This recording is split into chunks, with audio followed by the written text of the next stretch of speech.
Krishnan, Dean, Sky, School of Computing Science of Engineering and Artificial Intelligence to give the welcome address.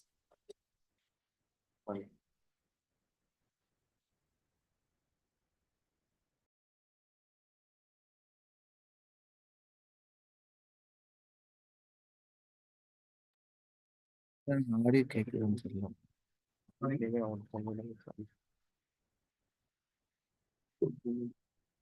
morning, distinguished guests, esteemed colleagues, and dear participants. It is with immense pleasure and a deep sense of gratitude that I welcome each one of you to this much anticipated international conference on data, computation, communication 2024, organized under the auspicious School of Computing Science, Engineering and Artificial Intelligence, UT Bhopal University. This event stands as a testament to the power of collaboration, shared vision, and the pursuit of knowledge. I seek benediction from our Honorable Chancellor, Dr. G. Vishwanathan, Vice President, Mr. Shankar Vishwanathan, and Assistant Vice President, Ms. Kadambari S. Vishwanathan, to this 2 days conference. It is a distinct honor to welcome our chief guest, Professor Dr. Govardhan Das, Director, ISER Bhopal, whose remarkable contribution and unwavering commitment to immunology inspire us all. Your presence graces this gathering and serves as a beacon of excellence for us to follow. I welcome you, sir.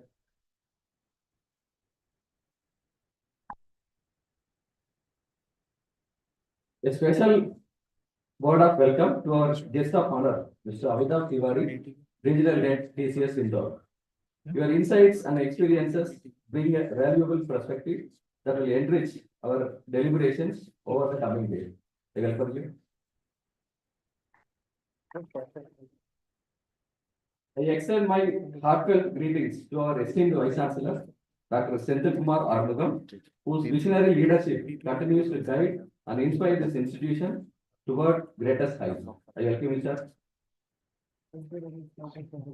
We are privileged to have with us our respected Dr. Devashish Adhikari, who has been helping us to organize this conference. I welcome you, sir. I also welcome our executive team, Dr. S. Kumudran, and other senior dignitaries whose steadfast support has been instrumental in bringing this conference to life. To the conference chair, Dr. Hemaraj Lampuche, conveners, co-conveners, coordinators, thank you for your tireless efforts, meticulous planning, and dedication to curating a platform that fosters innovation, dialogue, and learning. I welcome you all. I warmly welcome our distinguished participants from across the globe, researchers, academicians, industry leaders, and students who have come together to share their expertise, present groundbreaking research, and engage in meaningful discussions. To the representatives of the press and media, thank you for amplifying the research and impact of this conference. A big thank you to the volunteers and students for your hard work behind the scenes. Your enthusiasm and commitment are the driving forces ensuring the smooth execution of this event. This conference is not merely a gathering, it is a confluence of ideas, innovation, and inspiration. A space where intellectual curiosity meets practical applications. Over the next 2 days, we will delve into data and computational sciences, exploring the challenges, opportunities, and information possibilities that lie ahead. Let us use this occasion to forge new connections, exchange ideas, and reaffirm our shared commitment to the core focus of the conference. Once again, I extend my warm welcome to all of you. May this conference be an enriching, stimulating, and memorable experience for everyone. Thank you.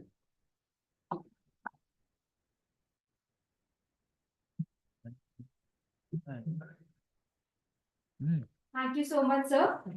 Now it is time to extend a warm and a fragrant gesture of our respect and gratitude to our esteemed guests. A bouquet is not just a collection of flowers, but a symbol of our heartfelt appreciation and good wishes. I request our Vice Chancellor, sir, to kindly step forward and present a bouquet to esteemed chief guest, Dr. Govardhan Das, Director, ISER Bhopal, as a token of our respect.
esteemed gathering at ICDCC 2024 as we unite under the banner of innovation and research.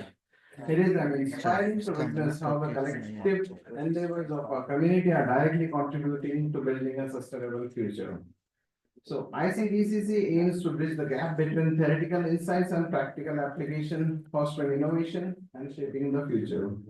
With reference to our university vision as well as mission of our beloved Honorable Chancellors and founder, Professor G. Vishwanathan Sir, uniting brilliant minds from academia, industry, and research to share knowledge, exchange ideas, and collaborate on pioneering advancement. Over the next 2 days, we'll be exploring groundbreaking research, cutting-edge technology, and emerging trends with the potential to revolutionize industries and enhance life globally.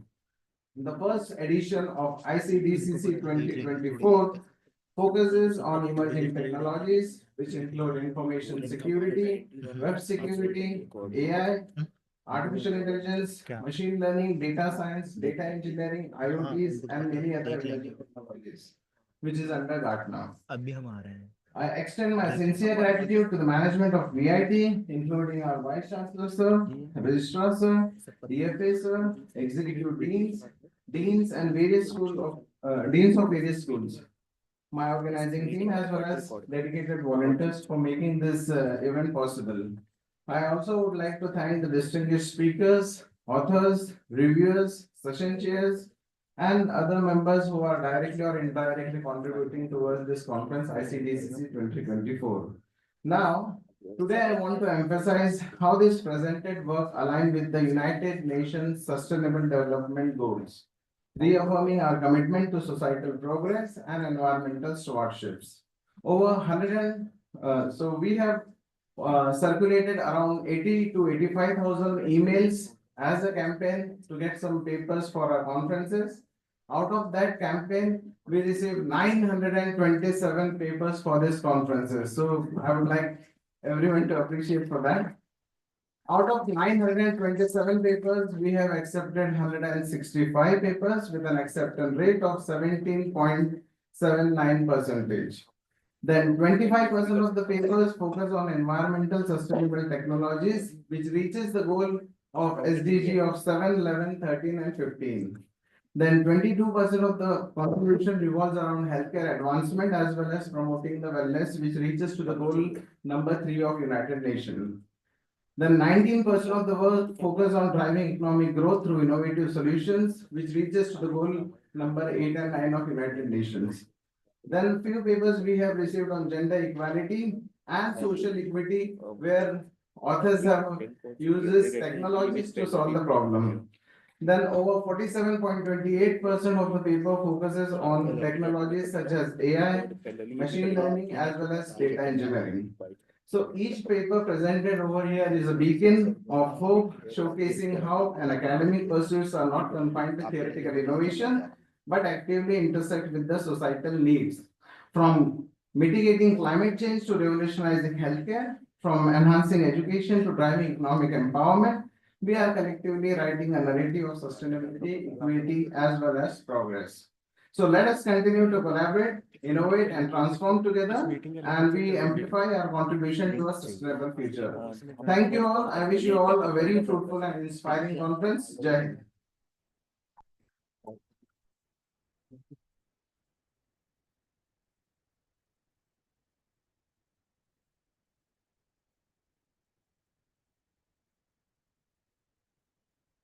Thank you, sir. Next, I would welcome Honorable Vice Chancellor Dr. Senthil Kumar Arumugam to give a special address to the gathering ICDCC 2024.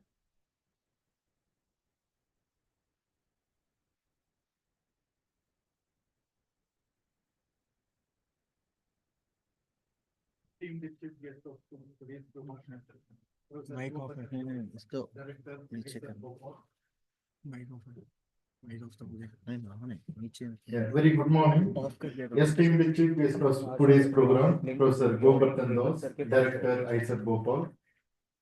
Esteemed guest of honor, Mr. Amitabh Tiwari, Regional Lead to TCS Indore. Professor Adhikari, Dean Faculty Affairs.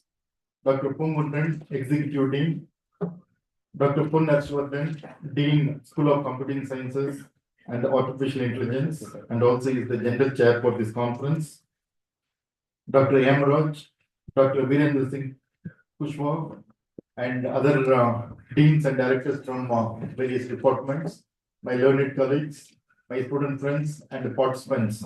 Very good morning to all of you. And I deem it my privilege to stand before you this fine morning in this inaugural program of International Conference on Data Computation and Communication Engineering. At the outset, I would like to join my colleague Dr. Pun Harshvardhan in welcoming our chief guest as well as the guest of honor.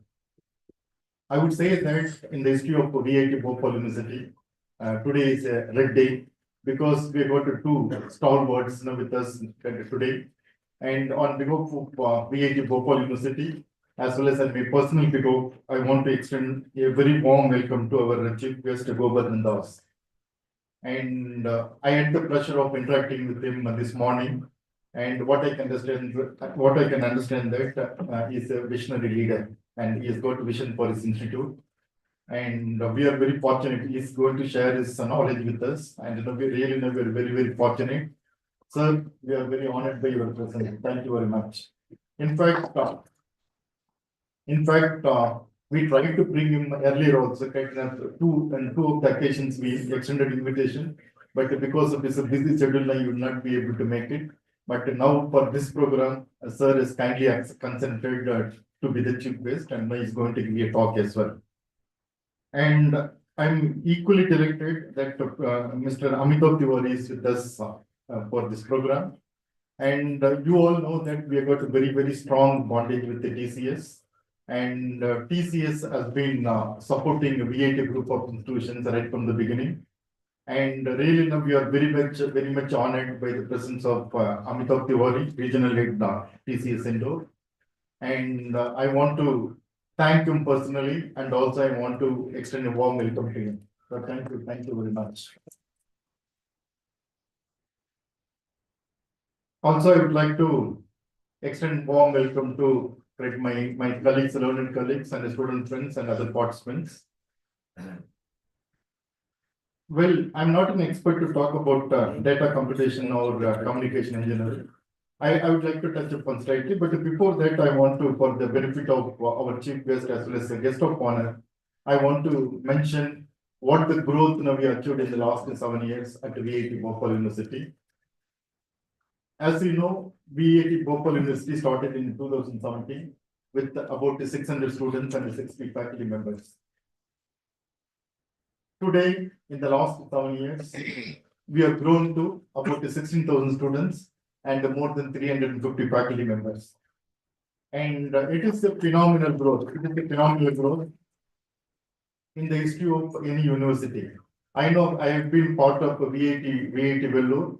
There, the progress was very slow and steady.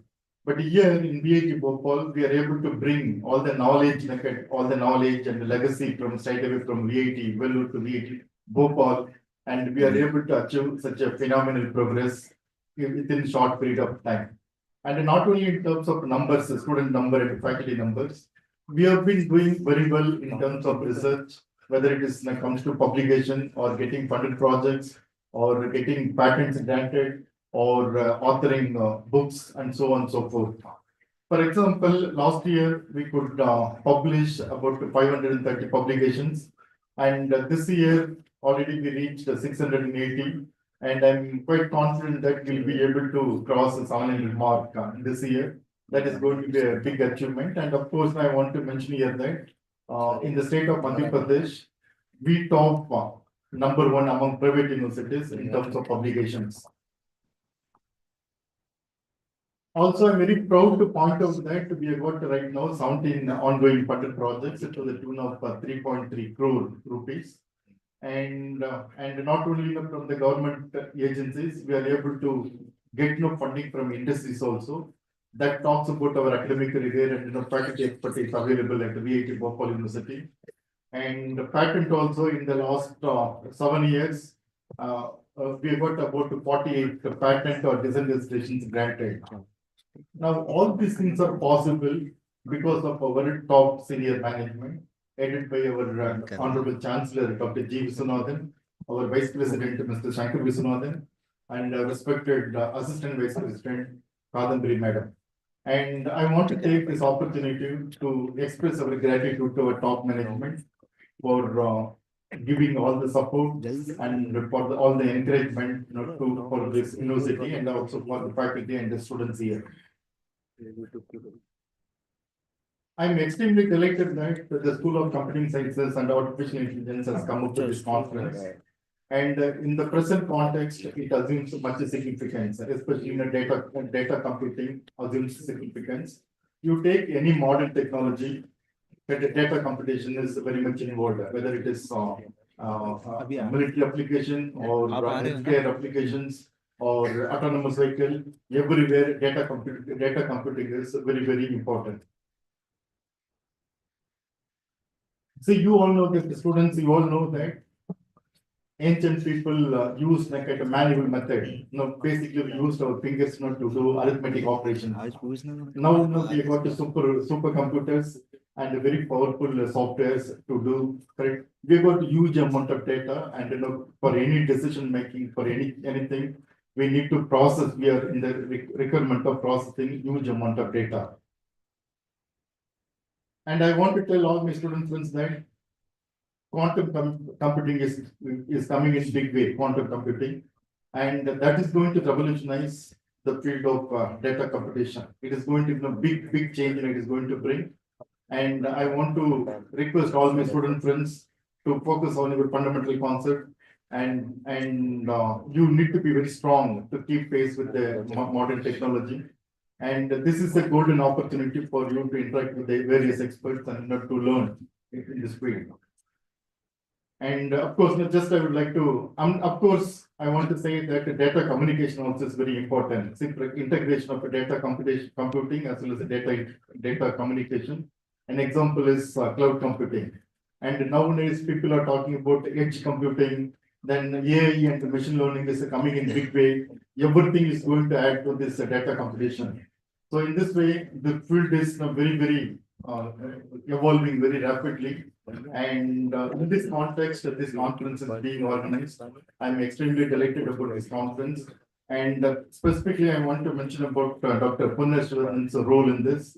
And as the Dean of the School of Computing Sciences and Artificial Intelligence, this conference is organizing. And I could see, his meticulous planning from various stages. He came and updated me. And the first conference itself is a mega conference. I want to wish him many more success. And of course, another point I would like to mention here is last week we had two mega conferences. One is by School of Electronics Engineering, headed by Professor Suresh. Then again in humanities also we had another conference. Now this week we have got the third conference. It talks about the plenty of opportunities we are creating for our students and also for the faculty members. With this, without adding further ado, I would like to close my talk. And once again, I want to extend warm welcome to our chief guest as well as our guest of honor. Thank you very much. Thank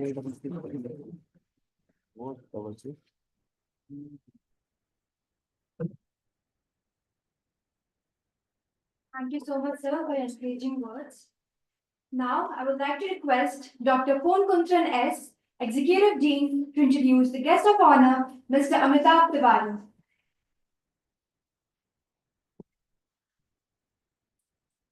Good morning.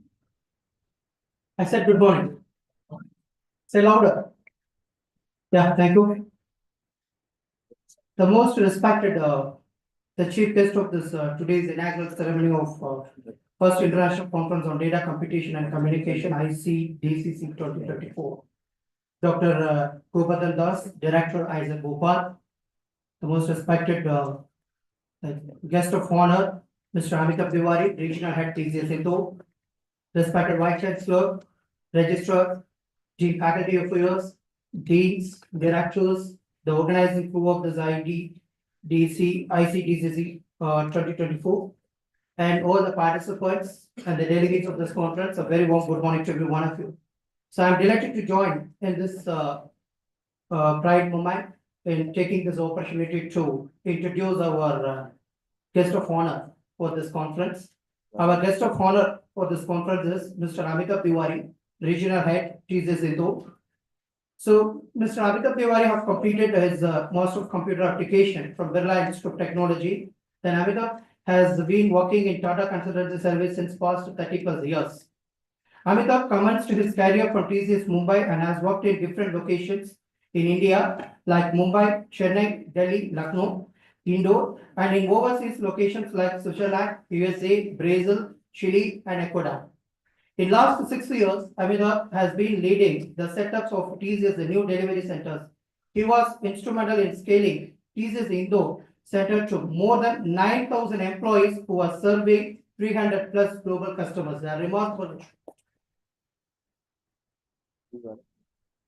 Currently, he leads the delivery operations of TCS Indo, Lucknow, and Varanasi. Being taken over the role of regional head, Amitabh led the transformation of a TCS internal application to support future growth of a TCS in the areas finance, HR, procurement, and learning. During his tenure in TCS, he has provided services to many Fortune 100 companies like GE, IBM, Prudential, and many domestic customers. Amitabh is a cricket enthusiastic. In his spare time, he enjoys reading books and follows cricket. So it's our great honor and privilege to have such an eminent personality with us in today our conference. Once again, on behalf of the entire VIT family, I welcome our guest of honor to this conference. Welcome you, sir. Thank you.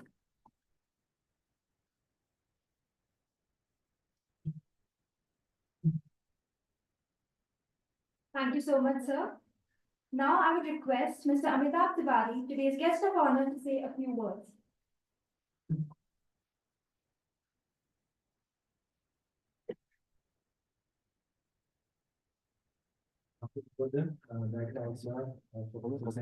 Vice Chancellor already. All the faculty members, deans, and my dear students. It's my privilege to be here with you today morning. And it's such a delightful experience for me to come here. When I came here today morning, I saw a lot of girls in the campus. I come here earlier also. But at that time, I didn't find so many students here. So as VC has just mentioned, so you are 16,000, started in 2017, and you reached here, and you compared with other cities. It was fantastic to see. And I congratulations to you and faculty members, the way you have grown. It's a tremendous thing that has happened in the state of Madhya Pradesh. And I will relate it with the growth of TCS because it looks like both are related.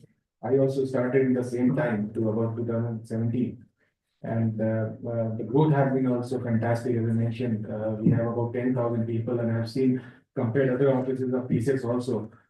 It's a phenomenal growth which has happened in TCS also when getting to 10,000 people in such a short span of time. It is very good. And it is, when I compare to places like Bhubaneswar or Nagpur, Trivandrum, etc., our growth has been really nice. I would largely, I will also contribute this growth for the ecosystem which has been created in Madhya Pradesh. The way the engineering colleges are here, the students who study, the teachers, the faculty members, whole of the ecosystem has come up so well that the IT landscape is really going up. I've seen Indore for the last 7 years when we started. We didn't have so many companies, we didn't have as many startups. When I go around in the city, I find many companies coming in, many startups coming in, and the whole ecosystem is going very well. And in this, the contribution as VIT is enormous. So thank you to all of you. Coming to the conference, I mean, it's a right subject, data communication and computing. But the way the computing power is increasing, the way the communications is going up, and everything is producing data, even the machines are producing data. And the rate of all this is getting faster and faster. Everything is improving, things are getting faster. When I started, I was working in IBM mainframes. I had to access systems in Zurich from India. And it will take some time, even if I press an enter, it used to take some time for the data to come in and for me to do something. But now everything is on your mobile. And if you have any problem, you can go to mobile, find a solution, and you can find solutions there. So things are getting faster. This is time for all of you students to see that you get these practical skills, because when I see people, children coming and joining, the students coming and joining TCS, at that time I see that that those kind of skills where I can present you the customer immediately, it takes some time. So this is for you to gain knowledge from these kinds of conferences.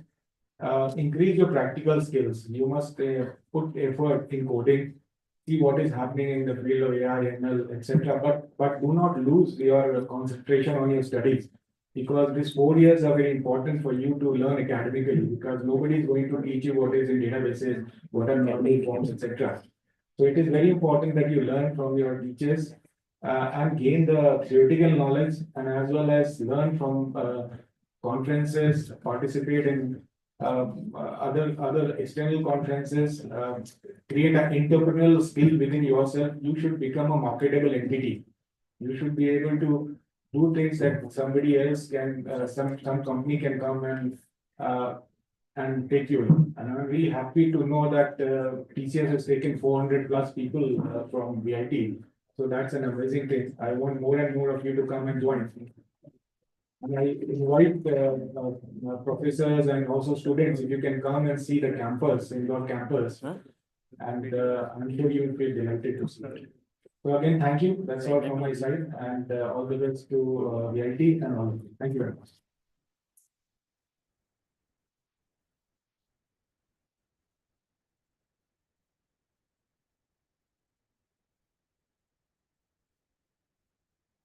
Thank you, sir, for your encouraging words. I would now request Dr. H. Azad, one of the conveners of ICDCC 2024, to introduce our chief guest.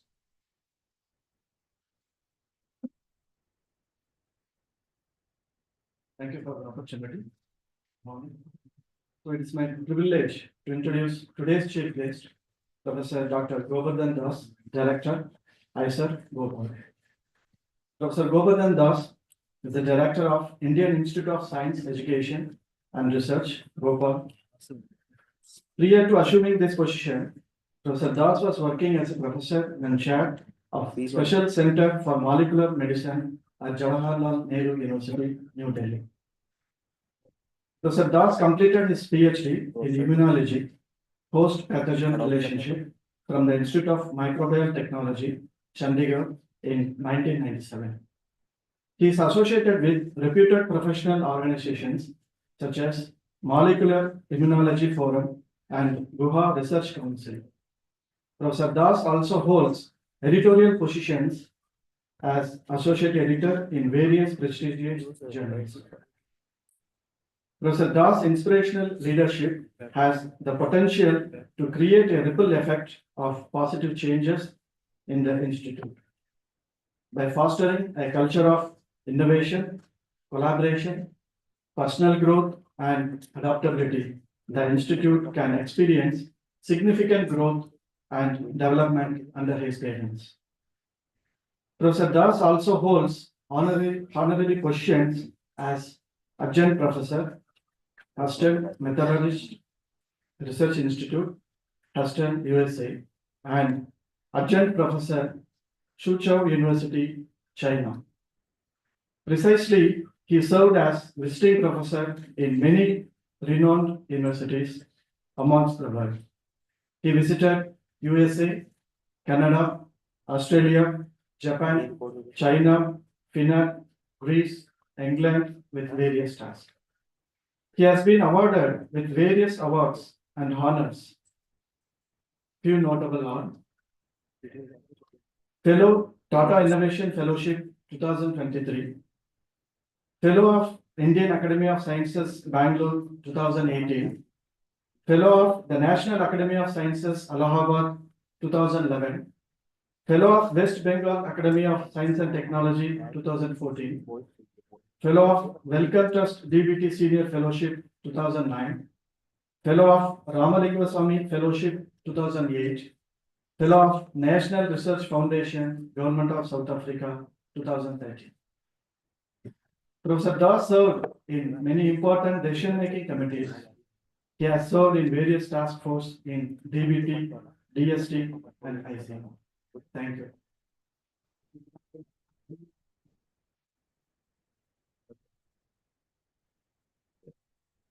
Thank you, sir.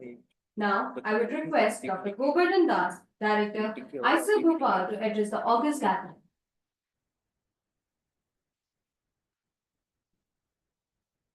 Thank you for a generous introduction. And good morning to you all. On the dais, Professor Senthil Kumar Urumugam, the Honorable Vice Chancellor, Sri Amitabh Tiwari, who is the Regional Head of TCS, Professor Poon Kirtanam, ex-Dean, Professor Devashish Adhikari, Professor Hemraj, and Professor Poon Pashabadhanan, distinguished guests, esteemed faculties and staffs, and my beloved students. This morning I was coming on the way, I was thinking what I'll talk about. I'm a pure biologist. I don't know anything about the data science. So I was thinking, why not to connect the genomics, data science, etc. But after talking to our Honorable Vice Chancellor and Sri Amitabh Tiwari, I think these are the success stories. So I thought I'd talk about something about success. What we need for the success, at least for my beloved students, success really doesn't come so easily. If you have to shine, you have to burn like sun. Yeah, as you know, this is diamond. How do we get the diamond? Diamond is nothing but the carbon. Carbon is also the coal is also carbon. But carbon has to go to the tremendous pressure, then only you get the diamond. So the pearl, as you know, the pearl comes from the western. Western has to go to the severe pain, and then only you get the pearl. Forget about all these examples. In the street corner, you see this, the sugar cane juice seller. The sugar cane only gives the juice when it is tremendously pressed. So therefore, the students, you can see the examples of success, but that's not easy to get through. You have to go through all this hard working. Your luck doesn't work unless you work. You work, and then only the luck works. What else we need for your success? One has to have the confidence. What kind of confidence? I'll tell you the small story. In an aeroplane, a small girl was traveling. Of course, there are many more co-passengers. And all of a sudden, the plane in a turbulence, in the bad weather, the girl she was reading the Harry Potter book and simply giggling. Rest of the passengers, they all started, fearing and crying and turtling. So all of a sudden, the race passenger says, "Why you are not really afraid? Don't you think this?" "Well, I have confidence." Then plane safely landed. Then one passenger asked, "What's in you that you are not afraid of all this turbulence? You don't fear about life?" She says, "No, I have confidence." "Do you know who is the pilot?" "Pilot is my father." So students, you have the confidence. Your father is in the driver's seat. You are in PIT, you are in good hand, your career is secure. So what else you need for your success? In your persistence. What kind of persistence, Once again, I'll tell you the small story. You all know the story, the Robert Bruce, the Scottish king, the 7 times he lost the war with the British, and then finally he took shelter in a cave and saw there the spider, is trying to climb up several times, 7 times he failed, and then 8th time he just could reach there. So that gives him the inspiration, and that is his persistence led in the success. I can tell you the Indian example that if India produced a scientist till date after independence, who is that scientist? The missile man, our honorable, the APJ Abdul Kalam, our president, he was a previous president. He was dreaming to be a pilot, Air Force pilot. Then he had to go for the interview somewhere nearby, I think, Rishikesh. There are only 10 seats. And reaching up to there, he had to sell his sister's burial. And then only he appeared for the interview. That there was only 10 seats. He walked, but he couldn't make it. He was in 11th position. He was sitting on a cliff in the Ganges, and he thought he has no other way other than suicide, commit suicide. One sadhu sannyasi comes and says, "What are you doing here? आप क्या कर रहे हो यहाँ?" कहता, "बाबा जी, I have you. और कोई रास्ता नहीं है मुझे यहाँ, I have to commit suicide. This is why I'm failing." मतलब एक काम करो भाई, आज एक काम करो, चलो आज मेरे आश्रम में. Think about our culture. The Sadhu Baba took a Muslim boy, young boy, to his ashram, समझाया, खाना खिलाया. Next day in the morning, the young boy, that time this APJ Abdul Kalam asked, "Why I'm failing? मैं इतना बार fail क्यों कर रहा हूँ?" कहता, "भगवान तेरे लिए बहुत कुछ आगे रखा है." One failure is not the failure. You have to be persistent. You have to keep on trying. And भगवान the परमात्मा भगवान आपके लिए सामने और कुछ रखा है. Your failing doesn't mean that is the end. So therefore, my students, once you are not really that successful, that doesn't mean you are not going to be successful in the next time. You keep on trying. Another thing you have to keep in mind, your principle. Your principle, as you know, the principle is the one which there is shortcut. If you see there is something you can achieve, but that won't last long. I can tell you an example. Bhagwan Ram jab बनवास जा रहे थे, 14 साल बनवास जा रहे थे, सब लोग in the community, everybody says no, आपको जाना नहीं, come back. So he had to take that decision because of his principle. He never came back. If he would have come back, Ramayana nahi khatam ho jata tha. Aaj Ramayana, because of his principle. I can tell you the hundreds of examples from Mahabharata itself.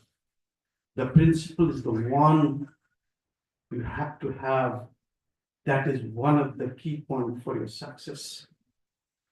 Another thing is, because if you ask me, I can tell you the hundreds of stories.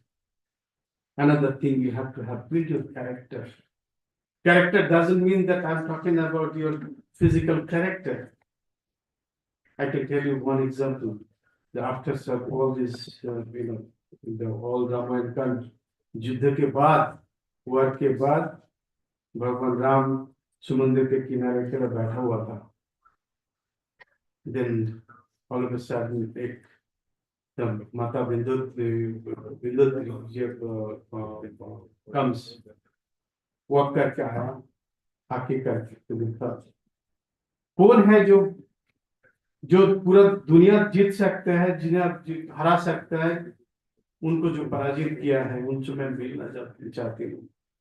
जाके समुद्र के किनारे देखा, भगवान राम एक पत्थर के ऊपर बैठा हुआ है, ऊपर एक बीमस बैठा हुआ है, ये इतना बड़ा युद्ध हुआ है, इतना लोग मर गए। तो ऑल ऑफ सडन देखा एक छाया है, छाया बड़ा सामने है, एक महिला का छाया। तो बोला, खड़ा होकर बोला, माता जी आपके लिए मैं क्या कर सकता। कहते मेरे जिज्ञासा था मेरे मन में, जो त्रिलोक जय कर सकता है उनको किसने हराया, तो उसके अंदर क्या है। तो बोलता है ठीक है, तो आपको मैं क्या बता सकता हूँ। तो मुझे मेरा आंसर मिल गया। तो क्या आंसर था, जो सब कुछ होते हुए भी उनके ऊपर जो रावण के अंदर जो ओनली थिंग जो कमती था वो character you have to build your character, not only I'm talking about your physical character, your honesty, your what you carry on for future, what you give to the society, that is the character I'm talking about. Anyway, so बहुत सारे ऐसे I can tell you the long stories. So for students, I'd like to say one thing. Your honesty, your character will take you forward.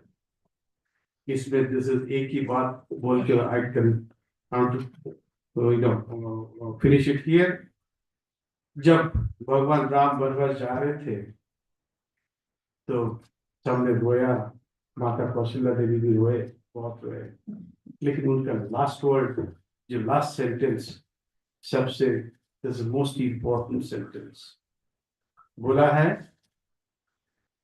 तू जो धर्म का रक्षा करता है ना, वही धर्म तुझे रक्षा करेगा। वो धर्म क्या है? For students, your dharma is your nishtha, your hard work, your honesty, what you are doing, your honestly you are doing, that is your dharma. आज वो धर्म को अच्छे से पालन करोगे, in future that will keep you safe. So for students, I'll tell only this much. Here there are parents also, I think we are teachers also. So I have to tell you the small story for teachers as well. जब भगवान राम जब वनवास जा रहे थे, पहली बार जब चित्रकूट पहाड़ में पहुंचे, जो बंदी को पता चला जब भगवान राम पधारे, तो आके पूछे, भगवान जी आपके लिए मैं क्या कर सकती हूँ। कहता ठीक है, तो अभी तो मैं पहुंच गया, फल मूल कुछ खा लेंगे, बाकी बातें बाद में होंगे। एक काम करो, मैं जिस रास्ते से आया हूँ ना, उस रास्ते में बहुत सारे कांटे हैं, जरा कांटे को जरा हटा दो। बोला भगवान जी आप तो यहाँ पहुंच गए, तो अब कांटे हटा के क्या करूं। कहता है बात वो नहीं है, जो मुझे खोजते हुए मेरे छोटे भाई जो भरत इस रास्ते में आएगा। कहते वो इतना नाजुक है आपका भाई। बोले नहीं, ऐसा नाजुक नहीं है, वो तो सबसे शक्तिमान है, उसके छाती में वज्र बाण आता है तो तभी तक गिर जाता है। तो लेकिन मेरे भाई का एक भी कांटा छुएगा, उनको लागेगा, तो उन्हीं के कारण मुझे इस कष्ट सहना पड़ा। उधर से भरत जी भी चलना शुरू किया, पैर में चप्पल नहीं है। तो लोग ने बोलने लगा, तो आप चप्पल क्यों नहीं करते? कहता है कि मेरे बड़े भाई इस रास्ते से गुजरे, तो मैं ये फीलिंग लेना चाहता हूँ मेरे भाई को कैसा लगा इस रास्ते में इससे जाना। मैं ये स्टोरी क्यों बोल रहा हूँ? क्योंकि आज भारत वो भारत नहीं है, आज भारत बदला हुआ भारत है। भारत का टाइम आ गया टू लीड द वर्ल्ड, जो आज इसका ग्लिम्स देखने को मिल गया। कोरोना काल में आप लोगों ने देखे हैं, जो Bharat can produce vaccine and can supply to the 200 countries. Bharat reached to the moon, of course, we reached to the moon, the fourth country, but we are unique. We landed in the South Pole, right? And also the amount of funds, the amount of money we spend for reaching to moon is less than per kilometer of auto rickshaw. So we are unique. We have that capability of leading the world. In fact, एक भारत बनेगा, विकसित भारत बनेगा, and we are very tender. Why I told this story? That's because for the guardians, for the teachers. So यहाँ तक पहुँचने के लिए to reach up to here, you have to take lots of pains, lots of thorns on the way, on the path. जो आपने जो जितना काटा सहा, जितना कष्ट सहा, वो सारा हटा दीजिए. आगे जो हमारे स्टूडेंट्स हैं, ट्रेनिंग्स हैं, उनके लिए रास्ता साफ कर दीजिए. तो India will reach in that place. India will be Vikshit Bharat. India will lead the world. And thank you for your attention.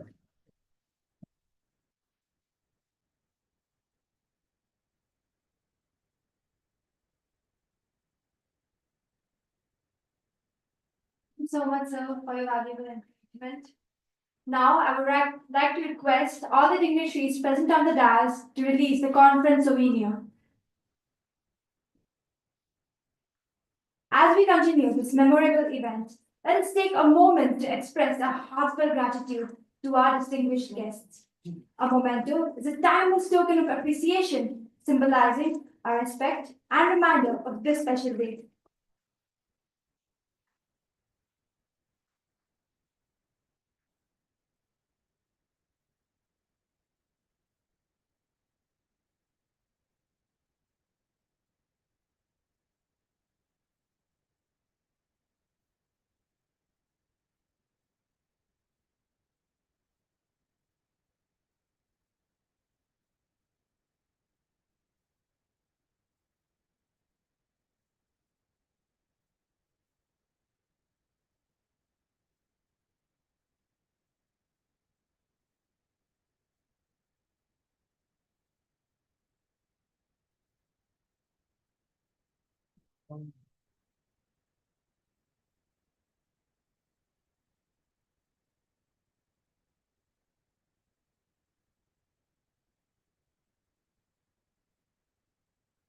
As we continue this memorable event, let us take a moment to express our heartfelt gratitude to our distinguished guests. A memento is a timeless token of appreciation, symbolizing our respect and reminder of this special day. I would request Vice Chancellor Sir to present a memento to esteemed chief guest, Professor Govardhan Das.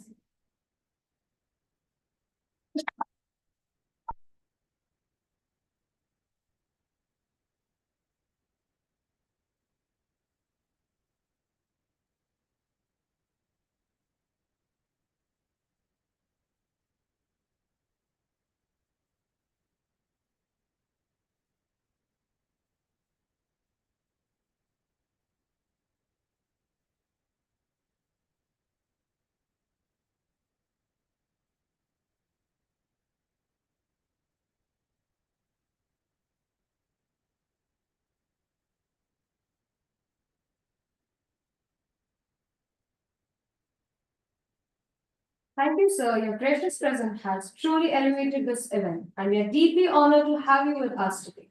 Next, we would request Dr. Adhikari to present a memento to the guest of honor, Mr. Amitabh Tiwari, whose contribution and support has been an inspiration to us all.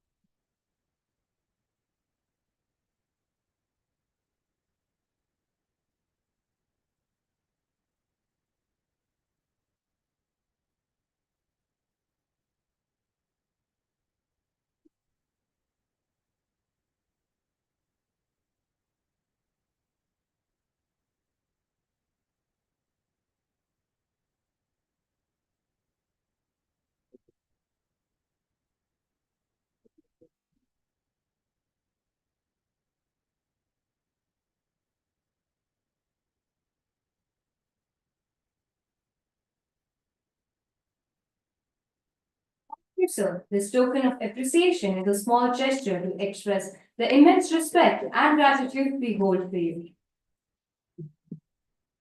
Now, I would like to request Dr. Virendra Singh Kushwaha, convener, to deliver the vote of thanks.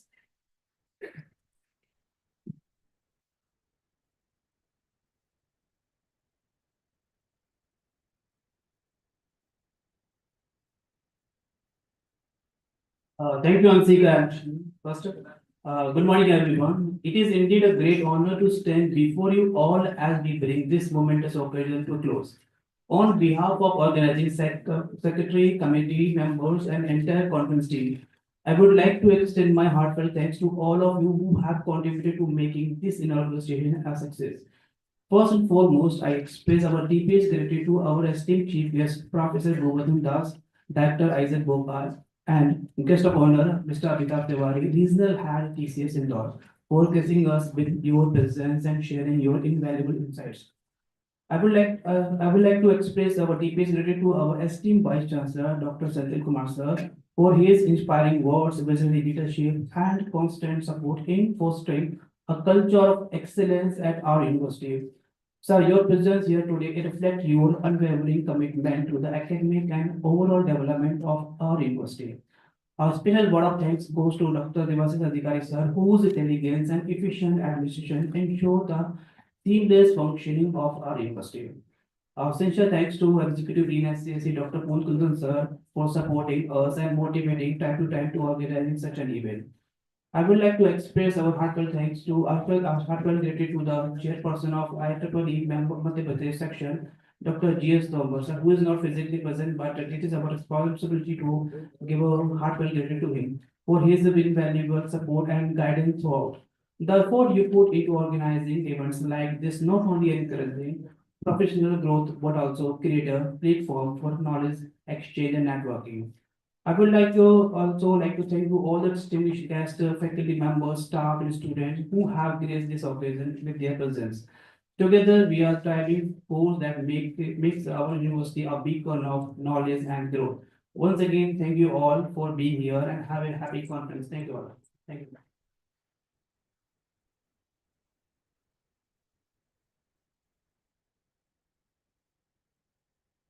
Thank you so much, sir. The technical session will start at 11:15 via online mode. The links have already been shared and the participants are requested to join the session as per the schedule. It is also requested to adhere to the timings of smooth progress ICDCC 2024.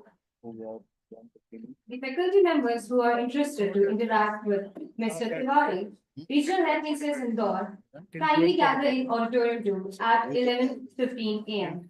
Thank you all.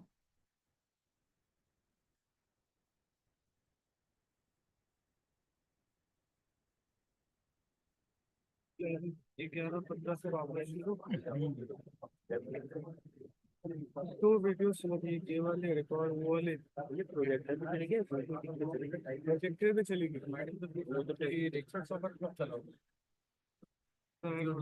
ये sir video है ना I want to complete 11:10 से है ना time 11:10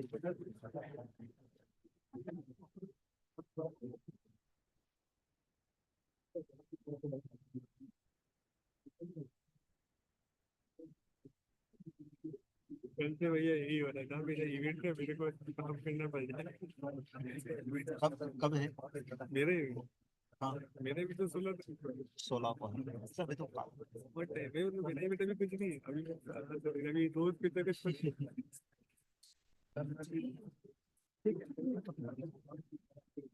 आएंगे ना वापस तो फर्स्ट वाला चला रिचर्ड सॉफ्टवेयर है ना क्योंकि लेट हो गया ना तो नहीं भी बना उसके हाईटी के बाद हर चाय लगी ठीक है उसके बाद चला रहेंगे तो ठीक है यही है ये चला सर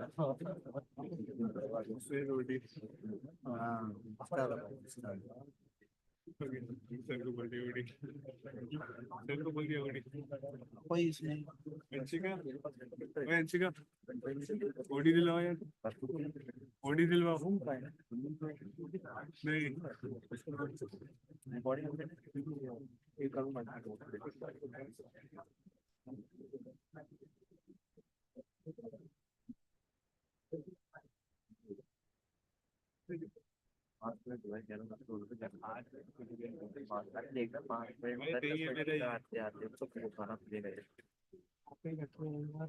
कहीं कोने में रखे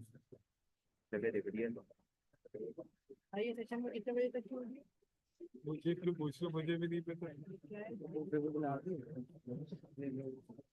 ठीक है अभी रुकना। हाँ मैं इधर ही बैठा ओए टीम है यूट्यूब पे लाइव तुम्हारा डिस्कशन दिख रहा था अभी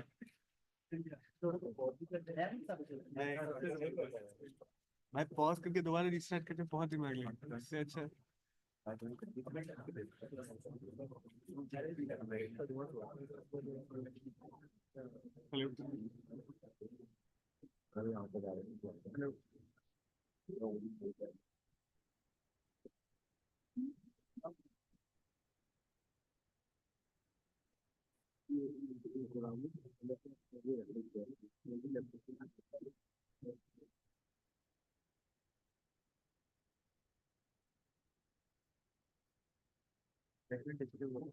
फ्रेशमैन नहीं है वो तो गए है ना प्रोजेक्ट ऑनलाइन है फ्रेशमैन तो ही है और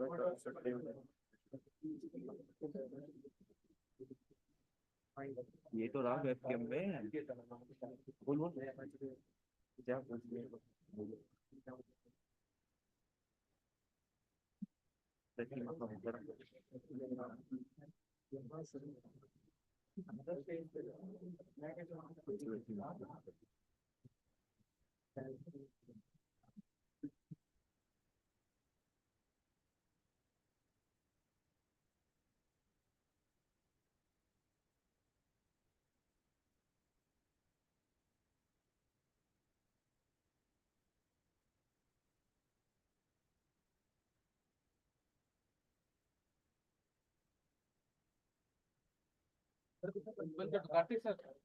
कार्तिक सर बंद करो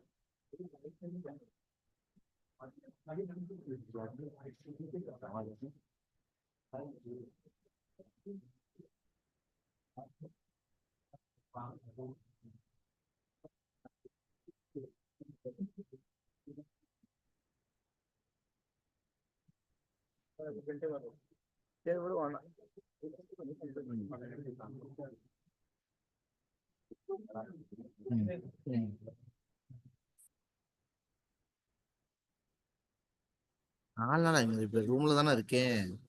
அப்பப்ப போயிட்டு நான் கீழே தூங்க போயிருவேன் தெரியும்ல உனக்கு தான். ம்.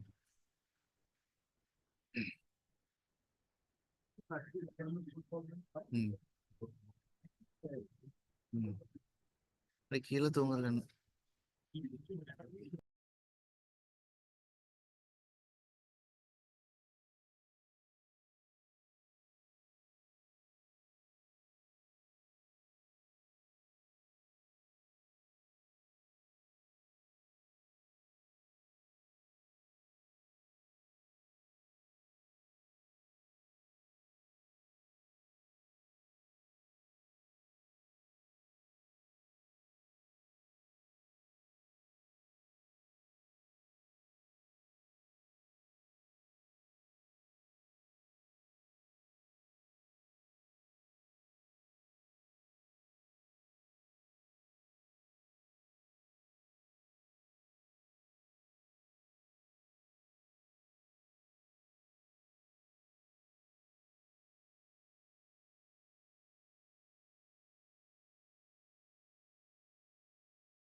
the big moment we now have with something like ChatGPT. You know, in 2010, I trained and published my first papers on neural networks, and then tried to bring those into multimodal context. So we have embeddings that are both images and sentences. In 2018, we even invented prompt engineering, a paper that had a lot of impact, but at the time was actually quite controversial. You know, this was a big moment for us. It was really the culmination of almost a decade of deep learning and NLP research for Brian McCann and I.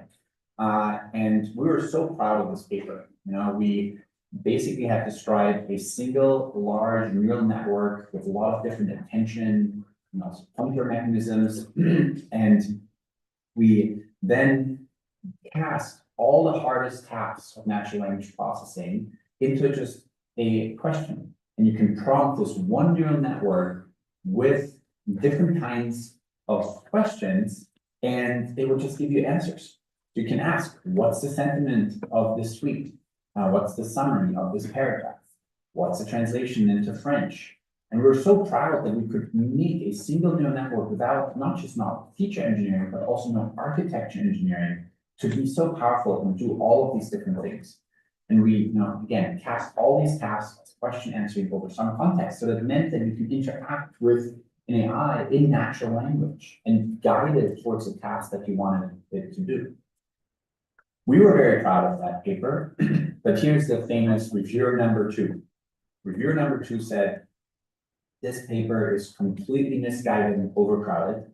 Literally, the fact that we have so many results from so many tasks they used as an argument against allowing the paper to be accepted.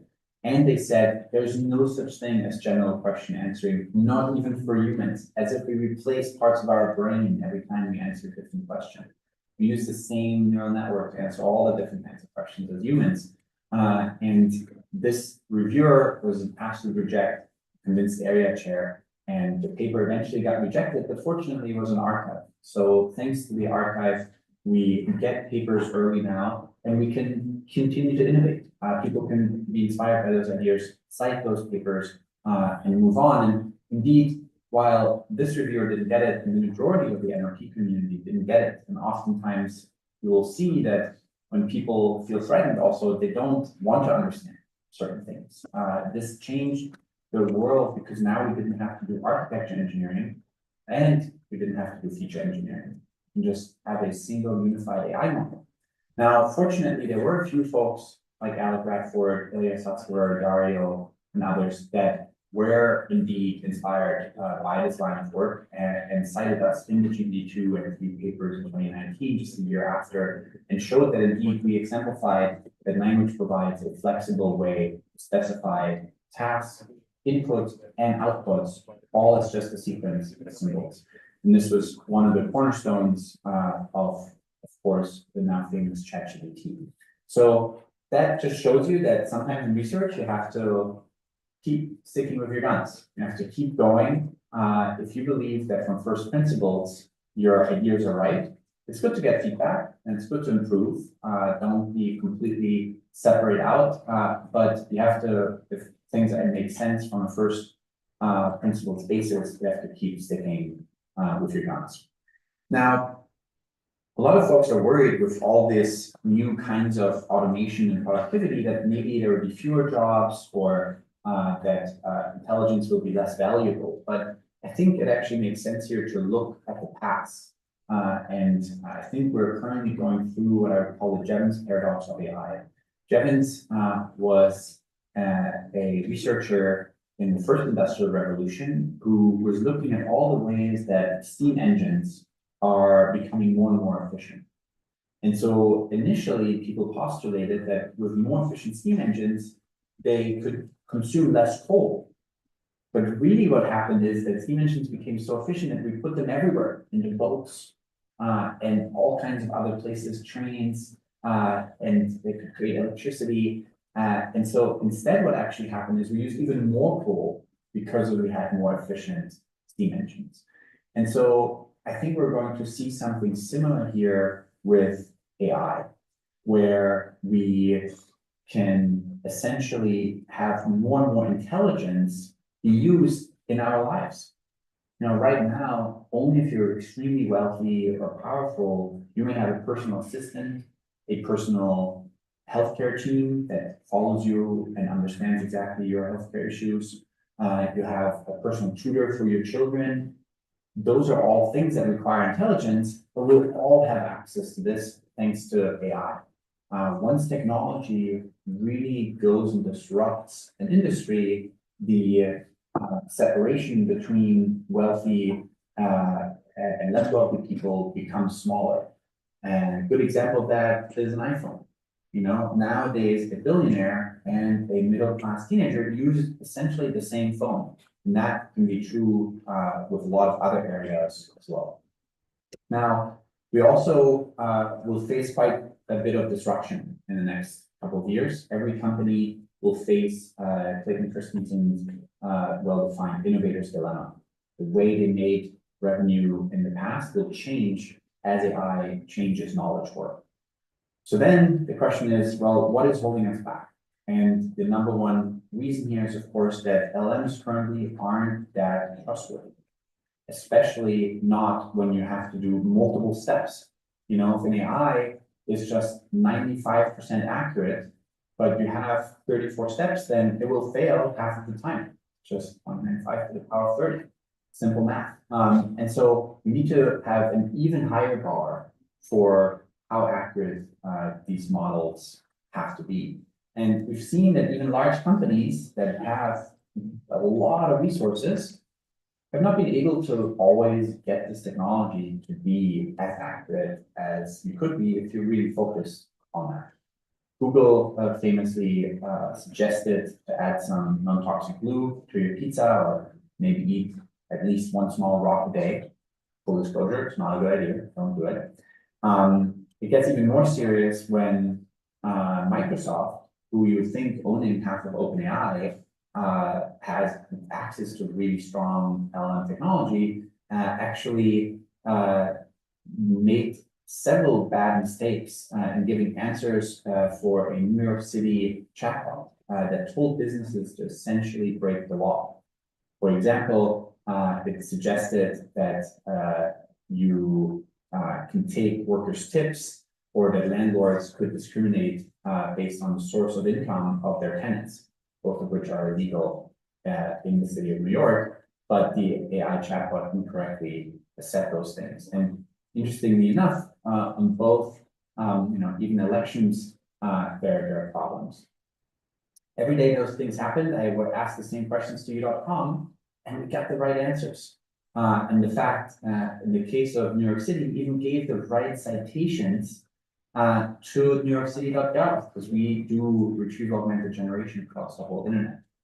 And we have multimodal explanations for things like this. And these aren't just anecdotes. This is the number one concern that companies have, is the inaccuracy of generative AI.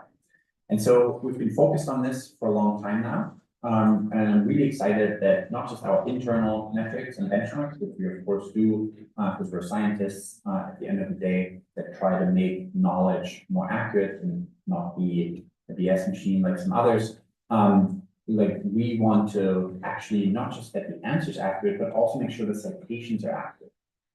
If you evaluate citations, you'll actually see that some competition just sprinkle randomly numbered links into LLM answers, pretending like they're citations. You click on it and you don't actually get to see where those facts really are, or in some cases they aren't even there, they're just random links that have nothing to do with the sentence that they're behind. We have been evaluated by independently by various papers. This one just came out a few weeks ago, and we're by far the most accurate. We have 2 in the green and just 1 red across comparison with several other answer engines. Now, we used to think we were competing with Google, but we realized that a lot of Google questions and queries are actually quite simple, and you can answer them within 1 second. Like if I just ask, when was India founded? Or how old is Trump? Or what's the weather tomorrow? Or what's the score of this cricket game? All these things are very short and can be answered within 1 second. And it's honestly very hard to be 10x better than Google on those short queries. But where we've seen a huge improvement is for knowledge workers, for students, for researchers, for analysts, and then really all the way into hedge funds and others. I'm just incredibly excited to see, for instance, the Institute of Advanced Studies, the Einstein and Oppenheimer study, they became a U.com customer. Because organizations that compare the accuracy of answers usually end up joining us with U.com as customers, and I'm really excited to also work with your university. So let me do a quick demo for you on what this looks like. So here is an example of a more complicated question, namely explain the background, actions, and consequences of the Peloponnesian War, an ancient war in the Mediterranean. And here's the incredible answer that our research node would already give you. And you know, it's just way ahead of its time. It's already shipped last year. In many cases, the future is already here, just not equally distributed. And you know, it's clean design. Every fact has 1 or 2 citations or more. And you can really go into different links here. When you open that link, you'll see that it scrolls directly down to exactly and marks exactly where it found that fact. And that kind of citation accuracy is just beyond what anyone has done. Now, you can also ask fairly complicated questions about you know, complex biology, and it will write you incredibly accurate reports with every major fact having a clean citation. And you can even go and have it reason and save you hours of potential work.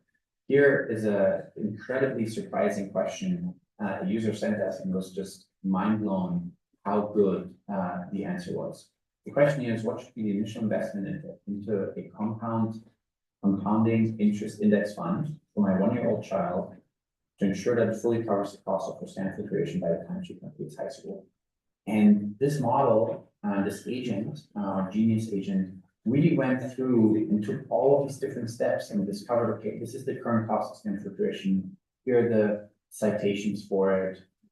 Then here is the increase that this may see over the years. Here's what an S&P 500 would return for you. Then if she's 1 year old now, probably in 17 years, she'll graduate and go to college. And then it actually takes all of these facts that it discovered for you on the web and shows the search, then puts it into code, and then actually runs that code, and then gives you an accurate answer. Now, there are a few different challenges for LLMs, and you know, we discussed some of these already at a high level, but of course, you cannot yet train an LLM every 2 to 3 minutes. Some new thing happens in the world.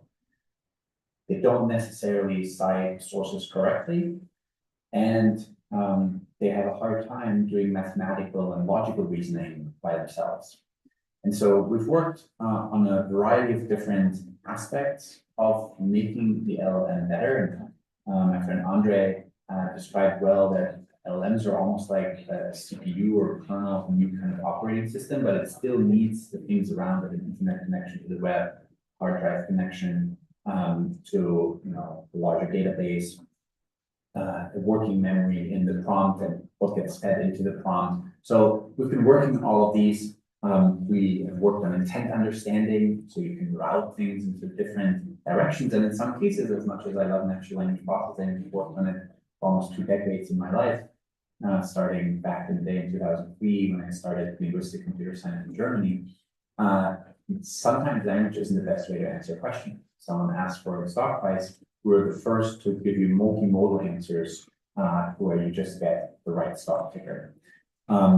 We provide those as APIs too, so other people can use them. And this is a major way that you can essentially improve these hallucinations too, because you guide it and say, this is the kind of question that needs to have citations. And this is another kind of question where maybe you don't need a citation.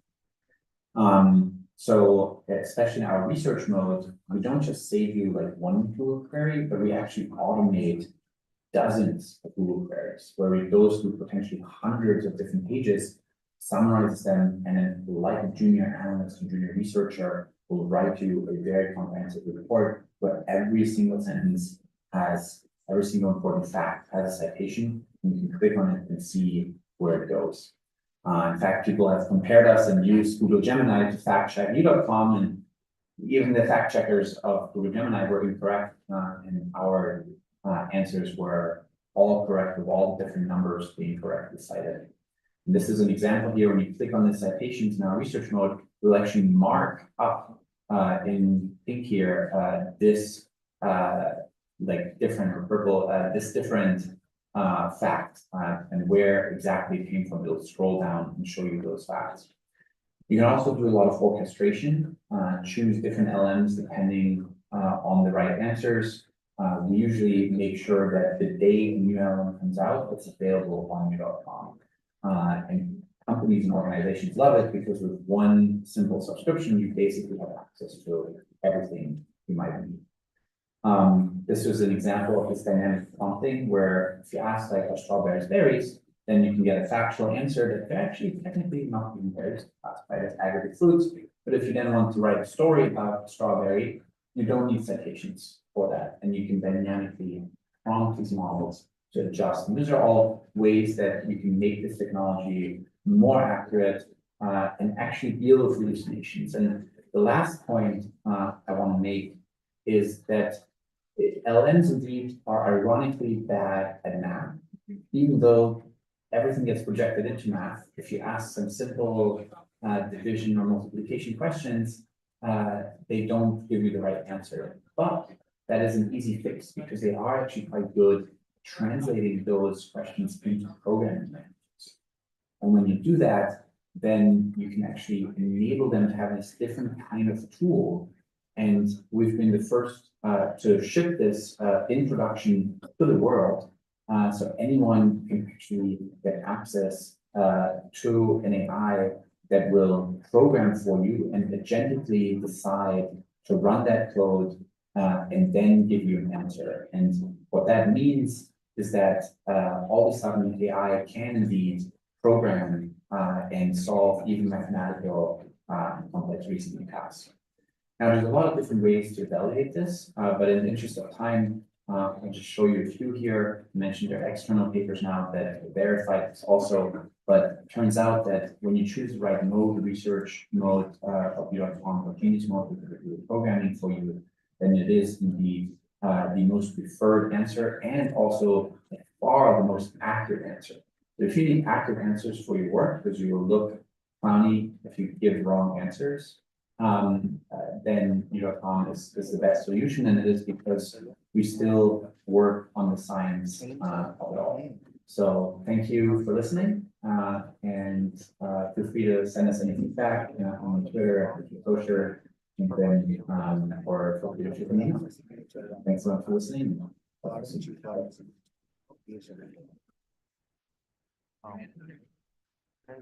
ಇಲ್ಲ வேற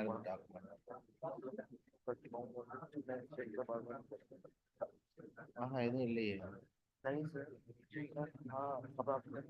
ID card மாத்திரம் சொல்றேன்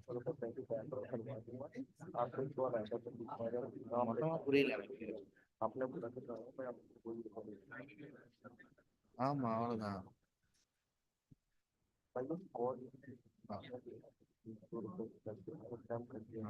நாளைக்கு வர சொல்லுங்க next Monday வர சொல்லுங்க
कोई भी एक को बेस करवा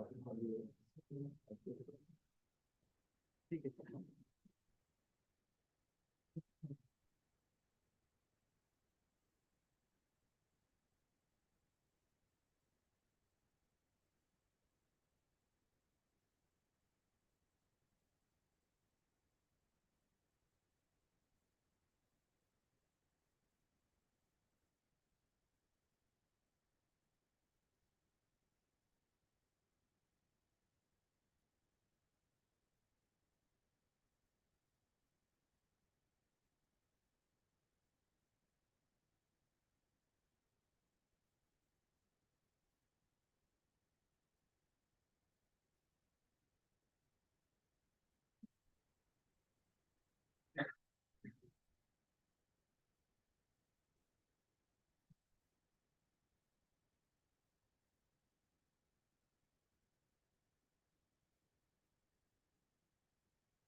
So let's begin the journey of ICTC T24 again.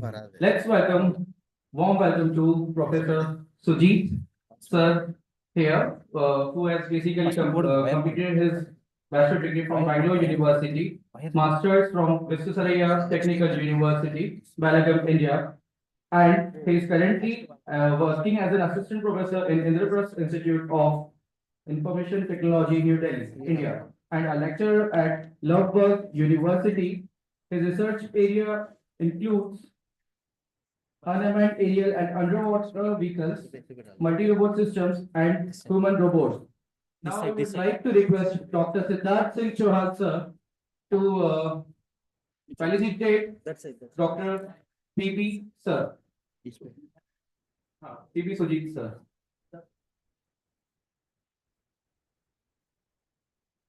Sir, I would like to request you to please come on the stage. And also to Harshvardhan, sir.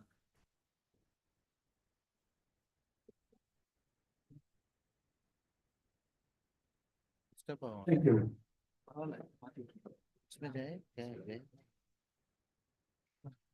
वो हाँ ओरियंट पे चाहिए बॉर्डर क्या लैपटॉप केबल लेके जाना पड़ा था cable पूरा निकला ओके रीजन क्या चिकला ना सही है ना हमारे पासवर्ड पड़ता है पॉइंटर नहीं है केबल का बोल दो चलेगा ना सांग बारू हाँ देखो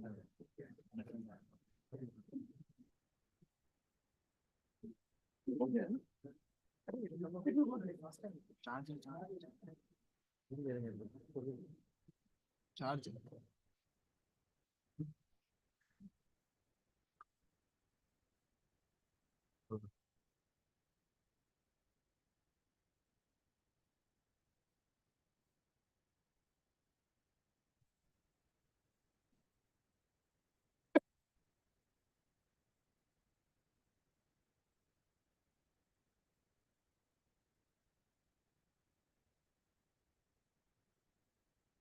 Thank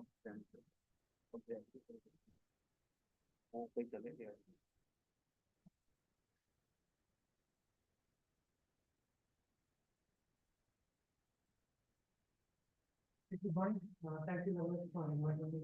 थोड़ा सा वॉल्यूम बढ़ाओ थोड़ा सा And it's very nice to come here once again. Like I came last several months ago. So for this talk, I'll give a brief description about how what we are doing in off-road environments, especially determining solutions for autonomous vehicles.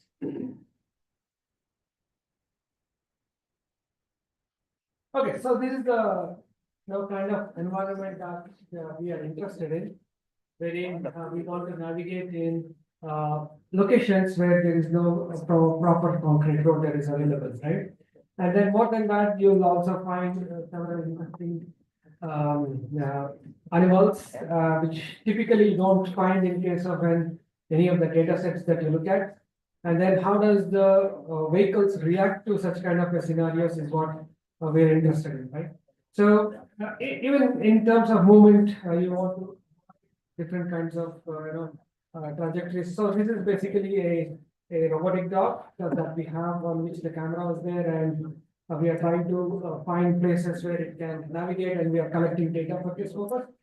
So this was one of the interesting experiments that we tried to see how the vehicles will or other parts react to vehicles, right? So starting with this slide, what I want to see is that how we can generate different trajectories for on-road vehicles and off-road vehicles, how we can use sim to real as a way to move towards an off-road environment, and then some interesting work on offset and downward. So there is a lot of literature that is available on road vehicles, right? So you have tons of data that is there, people are using it, and then you have even vehicles that are available from Tesla to Waymo and everything else, right?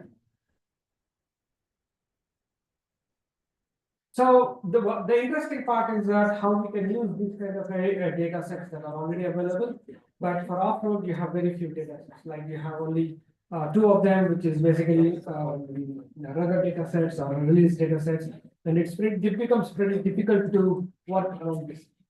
So one of the first things that we did was how we can use it for online driving, okay, which is on-road driving, wherein we modified the existing learning by cheating framework such that it can work under different constraints and considering the way in which the Indian roads are.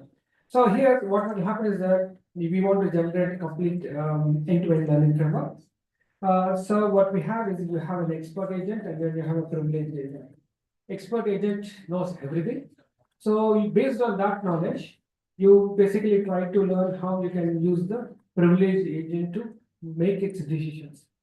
So once the privileged agent knows everything, then you have a sensory motor agent that basically generates you the commands for the vehicles. So using this framework, and then we modified it to consider it for multiple cameras and different ways in which it moves in the Indian road conditions. So this is the new framework that we came up with, wherein you have a ResNet as your backbone, and then these are your inputs. The output will be just the speed and the direction in which the vehicle should. So it can take the traffic light signals, and the command is light left, straight or lane forward. So what happens is that the output will be just like 4 dots. So each dot representing one. The very first one will tell you go left. The second one is for right. The third one is for go straight, and then the fourth one is to follow lane. So similar to this, like different. This is a snapshot from Carla environment. So wherein you can see that as the vehicle moves, so towards the move, we have 4 different points, 5 different points. So each and every point corresponding to a particular way in which it needs to go. Yeah. So we modified this, and then we experimented in our campus, wherein we have these are 4 different 4 different experiments that we carried out. So this is our vehicle on which we performed the experiment. It has a 32 beam VLP, Velodyne LiDAR, and then you have 2 cameras, and then we have an onboard AGX. So for this experiment, what we did was that to make things easier, we just kept the throttle at 1 while we are only giving the steering as inputs. Here you can see the left camera and the right camera, each individual, and then you can see that the kind of paths that are being generated by this reference commands, and the vehicle is just following these reference commands. Okay.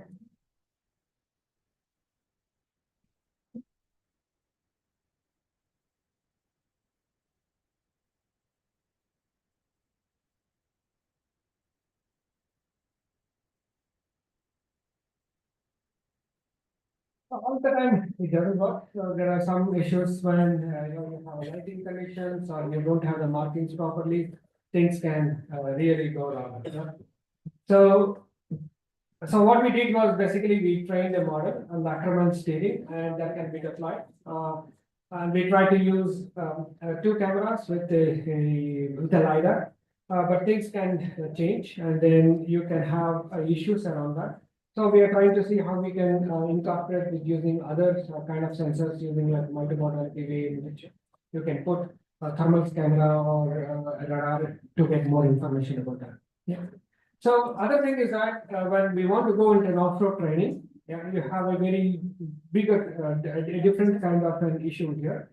One is that your terrain keeps changing. So what the model that you train for one particular terrain may not work for another terrain, right? So, but at the same time, I can't get so many different types of terrains that it can be actually used for. So what we want to do is that we want to create a framework wherein we can learn from various different terrains, various different training data sets. But unfortunately, training data sets are too limited. So, we need to make sure that our models are more adaptive and more informative in this sense. So, one of the first things that happens is that in case of an off-road that you want to do is you want to segment what is traversable and what is non-traversable. Traversable is basically those regions in which you can move, right? And then non-traversable, you want to classify it so that you avoid these particular regions. So in another way, if you look at it from an image perspective, it's like a segmentation.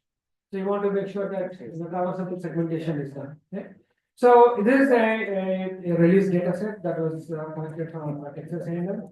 So it has several different, off-road environments, but almost everything is like more green land, greenscape kind of a thing, right?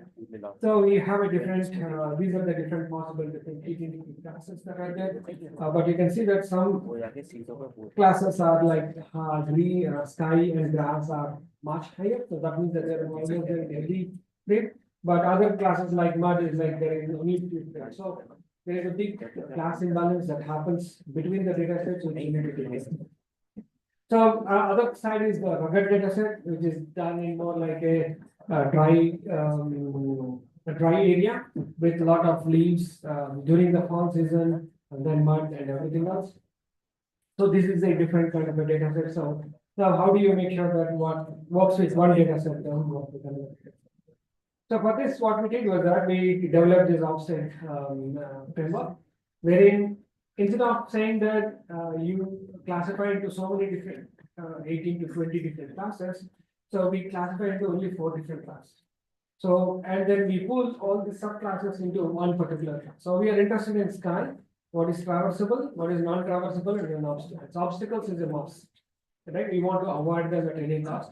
Non-traversable is like a higher risky region for you, but you can go, but then things can go wrong. But obstacle is where you go and hit and then things will go wrong. So traversable is what you want to go. So sky is removing the sky. It helps you in basically minimizing your active space in which you want to work on. So that reduces your computational complexity to a very large extent. So then this is the ground truth based on HRNet. You can see that what it is telling you is only some part is traversable, many other things are non-traversable, and this is Bayesian on using the first set wherein it basically approximately gives you what is the traversable region is almost entire green box. Yeah. So from this, what we are interested in, given an image like this, we want to come up with a segmentation that tells you what is the traversable region. In this case, more or less like this is the traversable region, which is exactly around here. And you, within this traversable region, you start to give more information on that. like there is water, there is mud, there is concrete, anything else, which you can do it as a fine tuning on top of your path planning. So this is the entire pipeline wherein we group the classes, we take the region of interest, and then we do a color segmentation, and from there we do unsupervised learning way of to get the appended image with all sorts of minor details on the image of the traversable region only. Yeah. So this is the final output that you will get with model, funnel, and then everything else. This can be a high level additional cost on your spark planners. So raw outputs from offset and pool classes, then these are some results giving you everything. And then I think this is the video. This basically tells you like how the offset prediction is doing when for the entire data.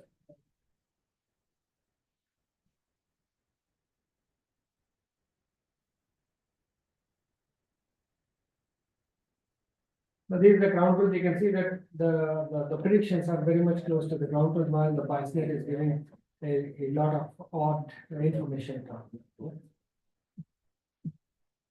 So then we saw that okay, fine, now we can do a test data set. How does it do on a real world data, right?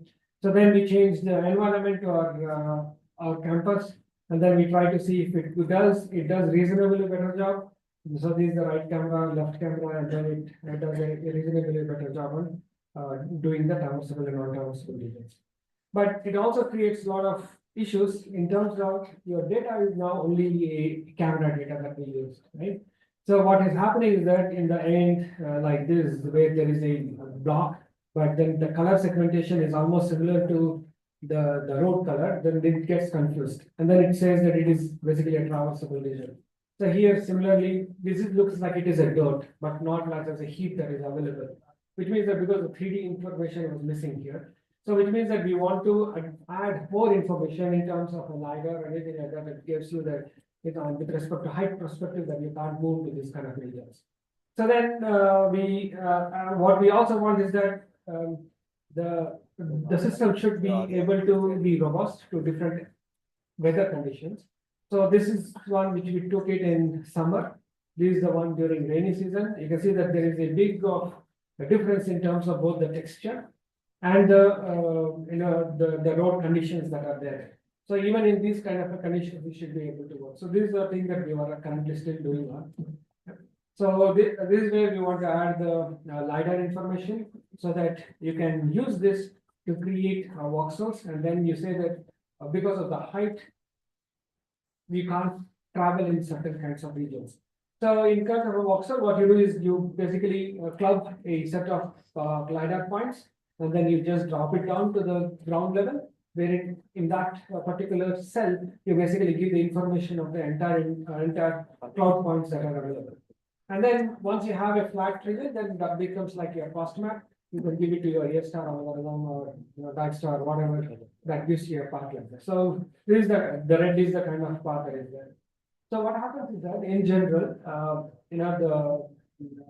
think there is a lot of robotic clubs here, so which also deal with how to do the path planning. So depending on the person who is writing the code, he gives you different weights, right? So a new person comes and you don't know why you got the weights given like that, but rather he should be giving some other weights. So, but for the same environment, the kind of paths will be different, provided the weights are also similar, right? So you want to be agnostic to the human the domain expertise when you're dealing with autonomous.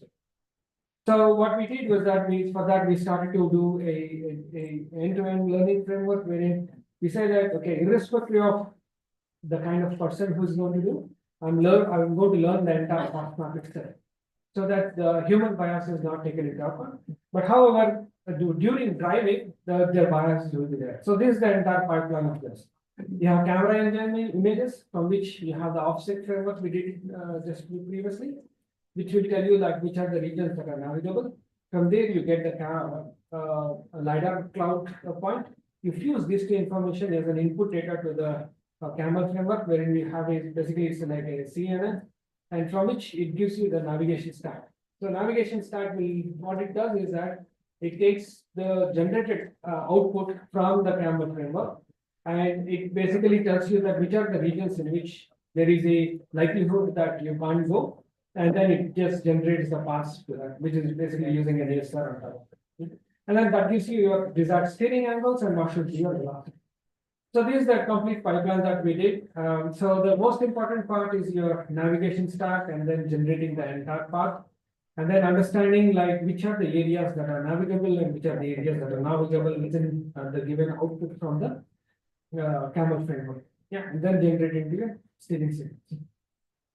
So this is the input, like you have 3 camera images, right, left, right, center, left. And then you get the LiDAR data. So this is the projected LiDAR data on a 2D frame. And then you fuse these 2 information from which you will get different parts, right? So for instance, A, B, C are basically your camera frames.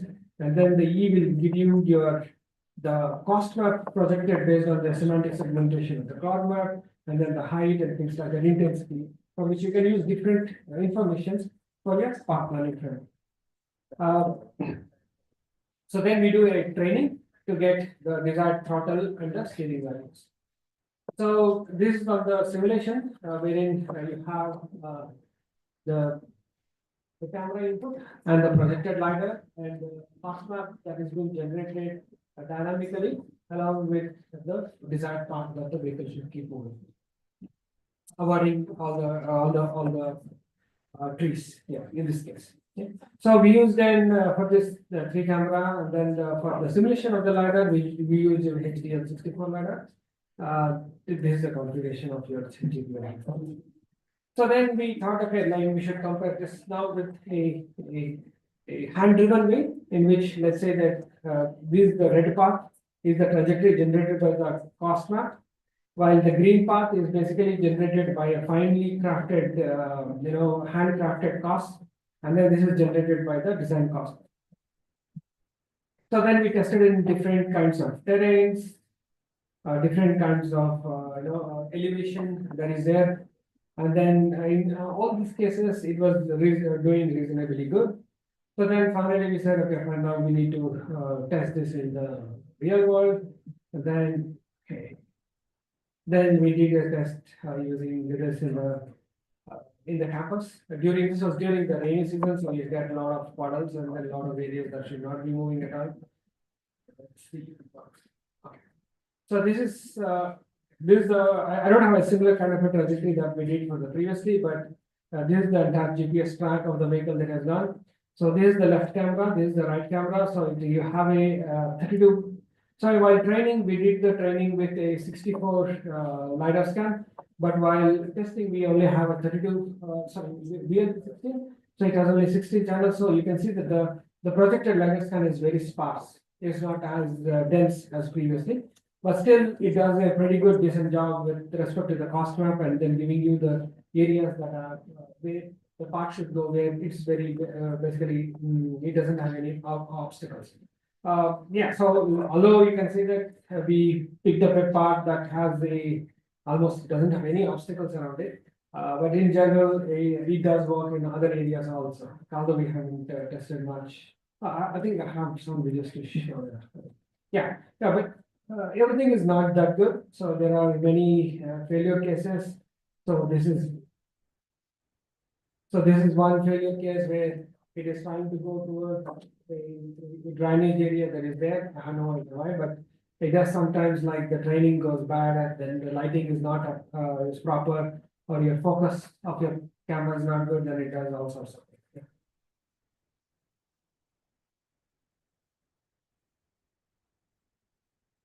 So these are some of the examples where everything will not be as good as some of the videos where you only saw successful runs, but you also have a lot of other runs that gives you a lot of information on why things will go bad in the field. Yeah. So apart from this, what we also started to do is that, as I showed you in the very first video, is basically try to see if we can use LLMs for generating paths which are traversable, and then keep on improving the kind of path that you get by doing a better prompt engineering, right? So here in this case, we just gave the prompt as the road with dirt. So, and then you can see that it reasonably does a good job in trying to find, those areas that are navigable, especially with having only the dirt kind of a thing. So, and sometimes when you go and hit, different paths, then you'll get to know that, okay, these are the areas that are not being parked. So then you can adaptively start to ask, okay, can I include these new information into the system so that they can become like your, new navigable regions that are there. So this is an ongoing work. This is a data set that we collected just 2 weeks ago, but still we are working on this aspect.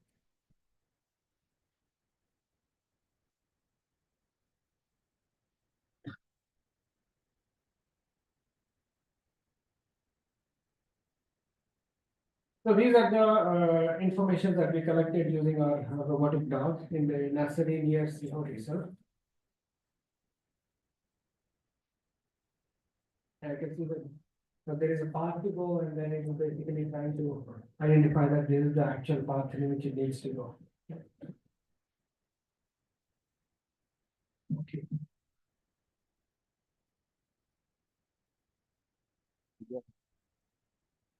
Okay, that's all I have for today. Thank you.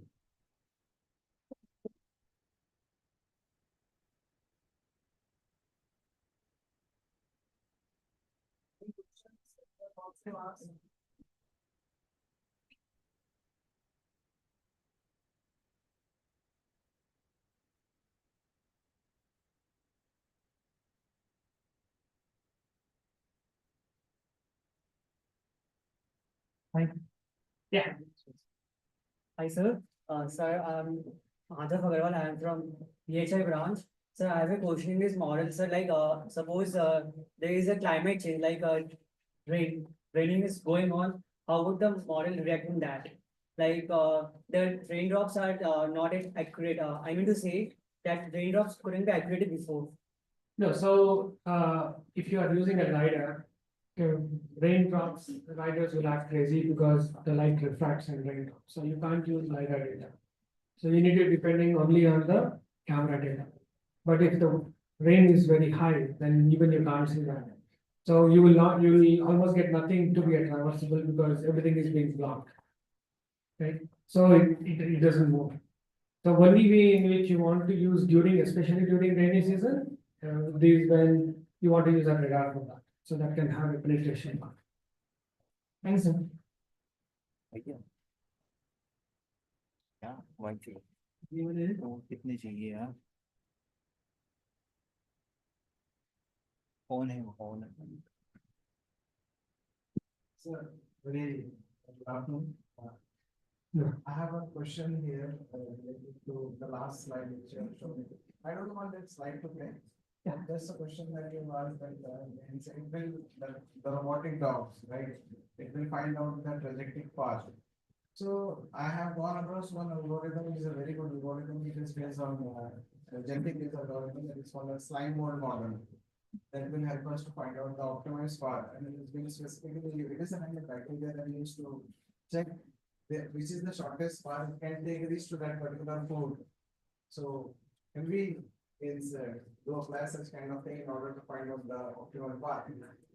Yeah, so in terms of the slime or biomimetic kind of an algorithms, they're pretty good in using optimization, provided you're working in an Euclidean distance. Here you're actually working on a terrain, right? So the information about going from point A to point B, you abstract it in terms of distance, then optimization. Here it's not just only distance, it's how you look at whether what is navigable, what is not navigable, those aspects, they don't get into it.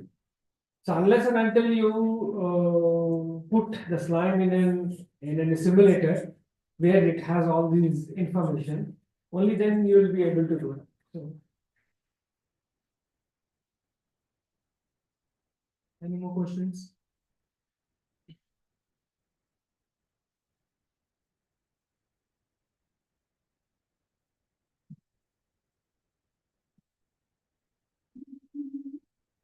As you said that very less data sets are available.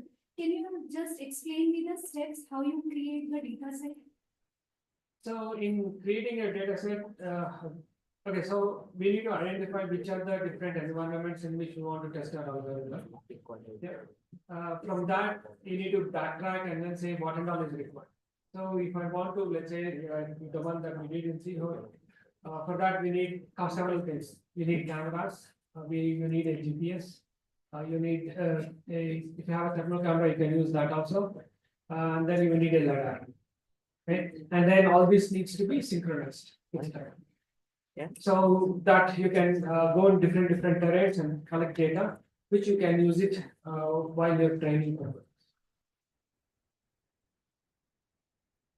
You can increase your number of sensors during training, so you can collect data, but at the end of testing time, right, you can minimize the number of sensors that you want. So the model actually helps you in doing that.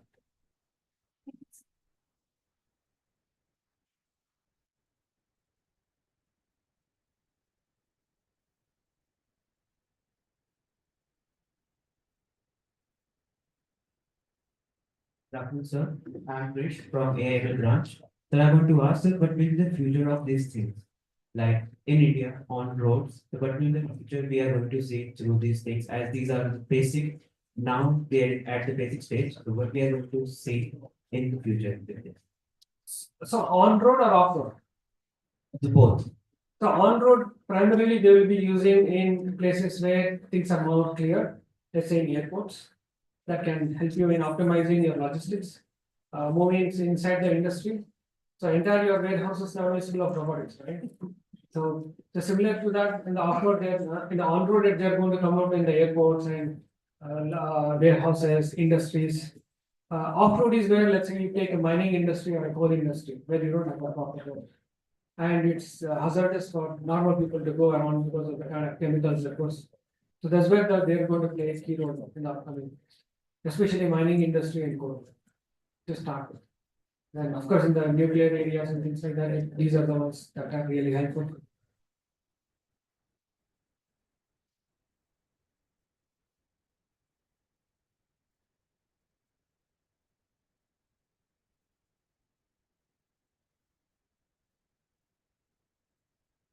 Thank you.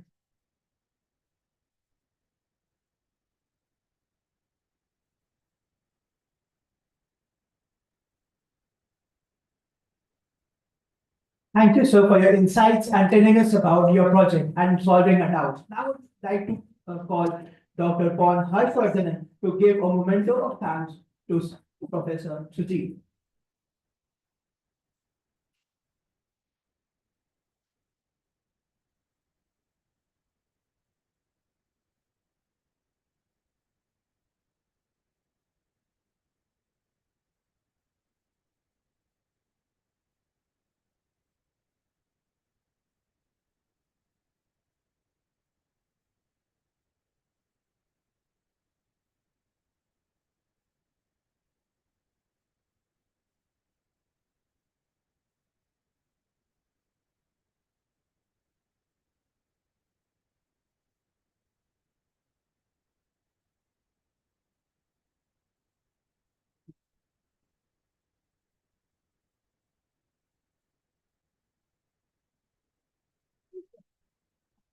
It's my pleasure to introduce Tanmay Basu sir.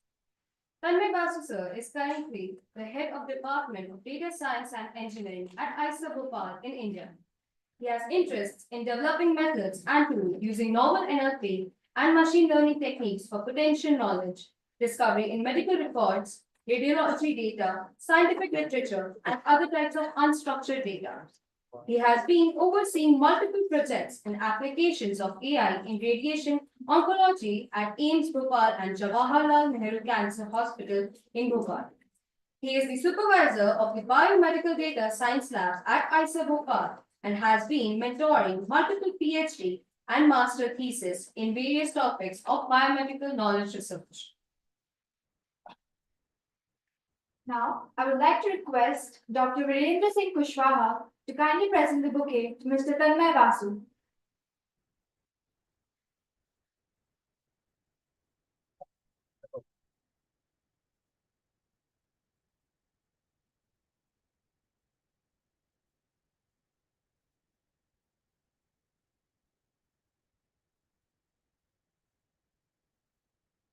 Please have a big round of applause.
Email ID इसमें वो CTS की होगी sir, मैं अभी sir से बात कर।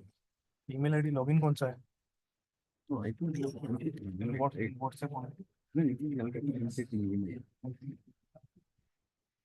Change करने के लिए स्लाइड नहीं है सर।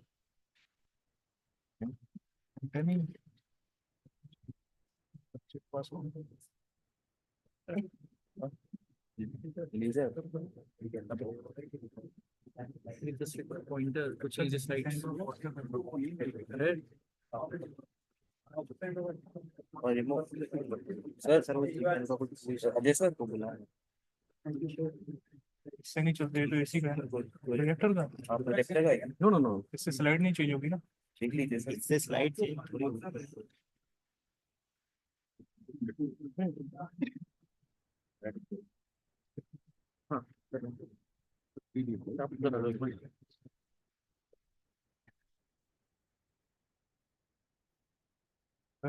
आप ही बैठ जाओ, जब वो बोलेंगे चेंज करने के लिए तो करते जाओ।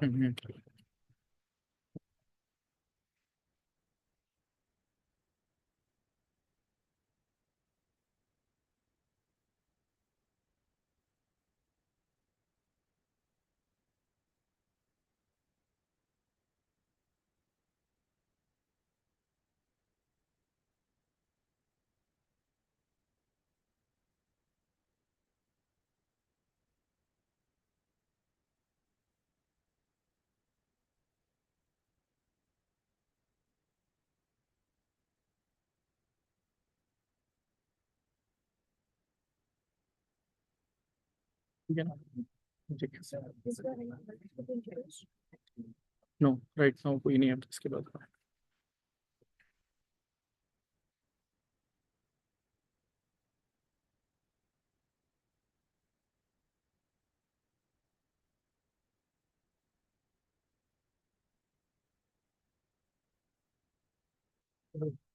उस पे करने का नहीं, प्रोजेक्टर पे सब वो HDMI केबल उधर ले कहाँ पे? HDMI केबल बस बस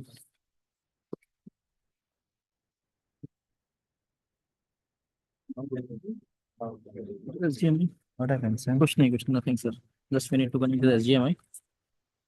Okay, Is it shared over there or not? Okay. live is going on, no? So it stopped, no? नहीं, I have not stopped that because we just required the live. ठीक है।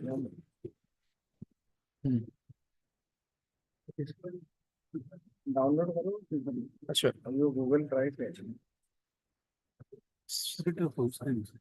just a second, just a second. Downloaded है। Sir Google slide से कर देगा may be.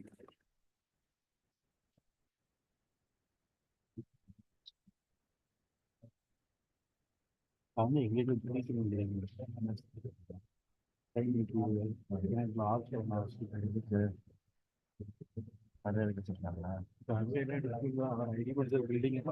கம்முனு வாடா எல்லாம் இப்போதைக்கு ரெடி ஆகுது வாட போலாம்.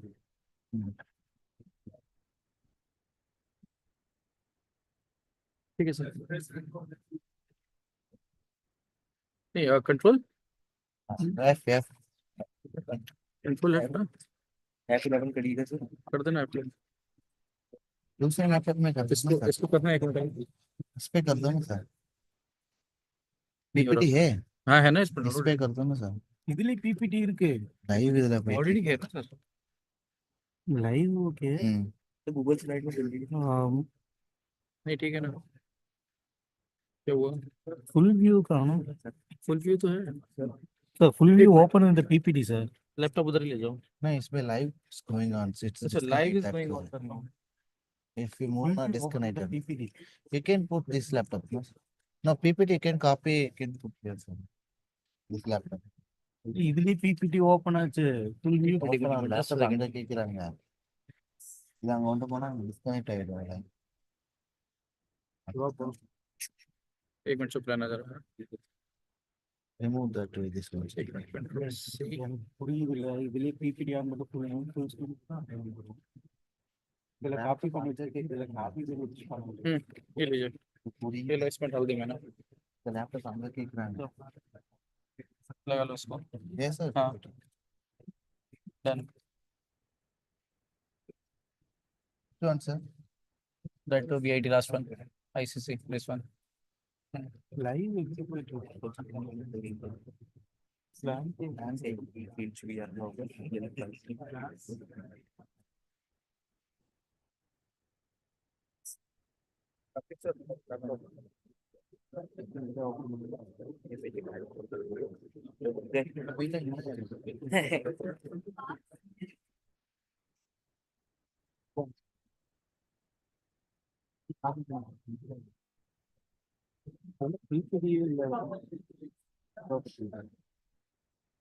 Friends, please be seated on your place.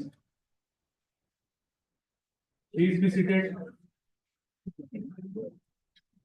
All of you.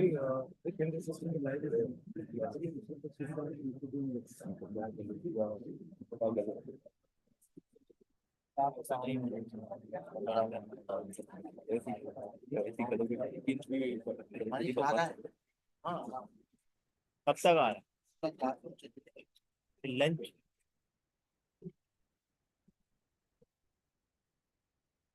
Please be seated. Your orders will be cancelled for the complete day. Please be seated.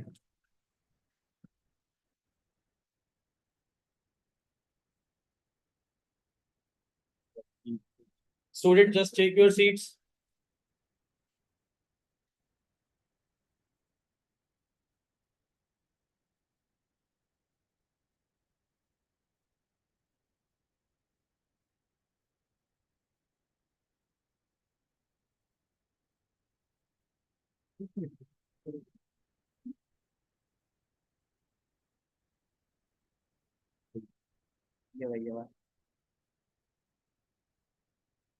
जब खाली हो ही गया तो इसका यहाँ मैं तुम्हें कुछ बता रहा हूँ.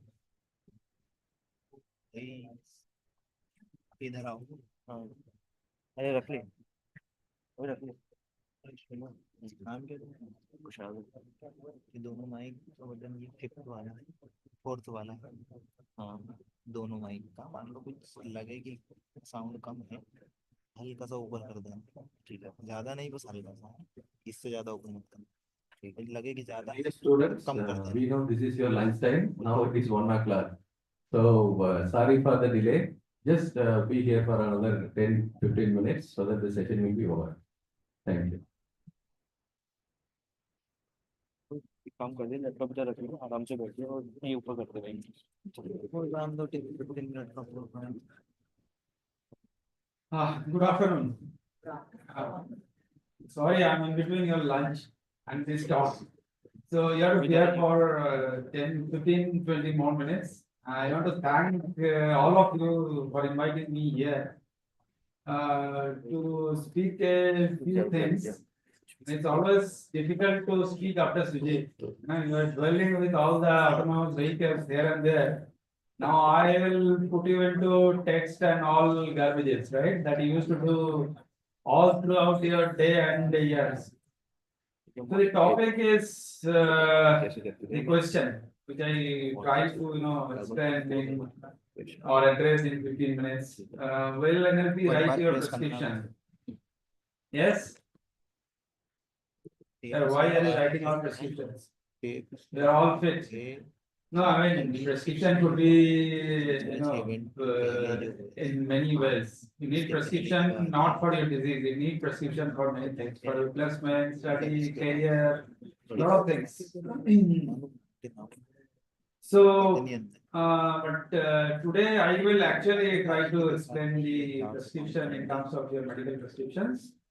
You all are aware about NLP? Many of you said no, we are aware about LLM, not NLP, sir. Yeah. So, so what is NLP is nothing but it's natural language processing. The language we speak, the human being. The objective is to what is the good thing in our languages? It's a piece of information, sequence of characters. There is no magic there, but the magic lies in the comprehensive skills when you put through this sequence of characters. The sequences are important, and when the sequence varies, the same word of the appearance or the location of the words changes the meanings, and that means a lot to us, right? So that is natural language processing. So we want to use artificial intelligence to identify the same, comprehensive skills in the machines, so that machine can analyze the language or the linguistics, qualities to interpret some information. So this is the whole summary I got from Jason Eisner. So it's a nutshell what is NLP. Because there are a lot of topics that are interdisciplinary. You have AI, you have ML, you have NLP. A lot of things are used, in multiple ways in multiple books and literature. So this Quora, this professor posted this nice statement. AI means building systems that can do intelligent things. Anything that the human being is not doing is artificial intelligence. The moment you develop a model to do the same task, it's ML. NLP is building systems that can understand language. Even it does not need machines always, right? So simple rules can help. So today, these days NLP is basically it's a subset of NLP and ML. We are using ML algorithms to understand language. Yeah, so that is what we mean by NLP or these days LLMs.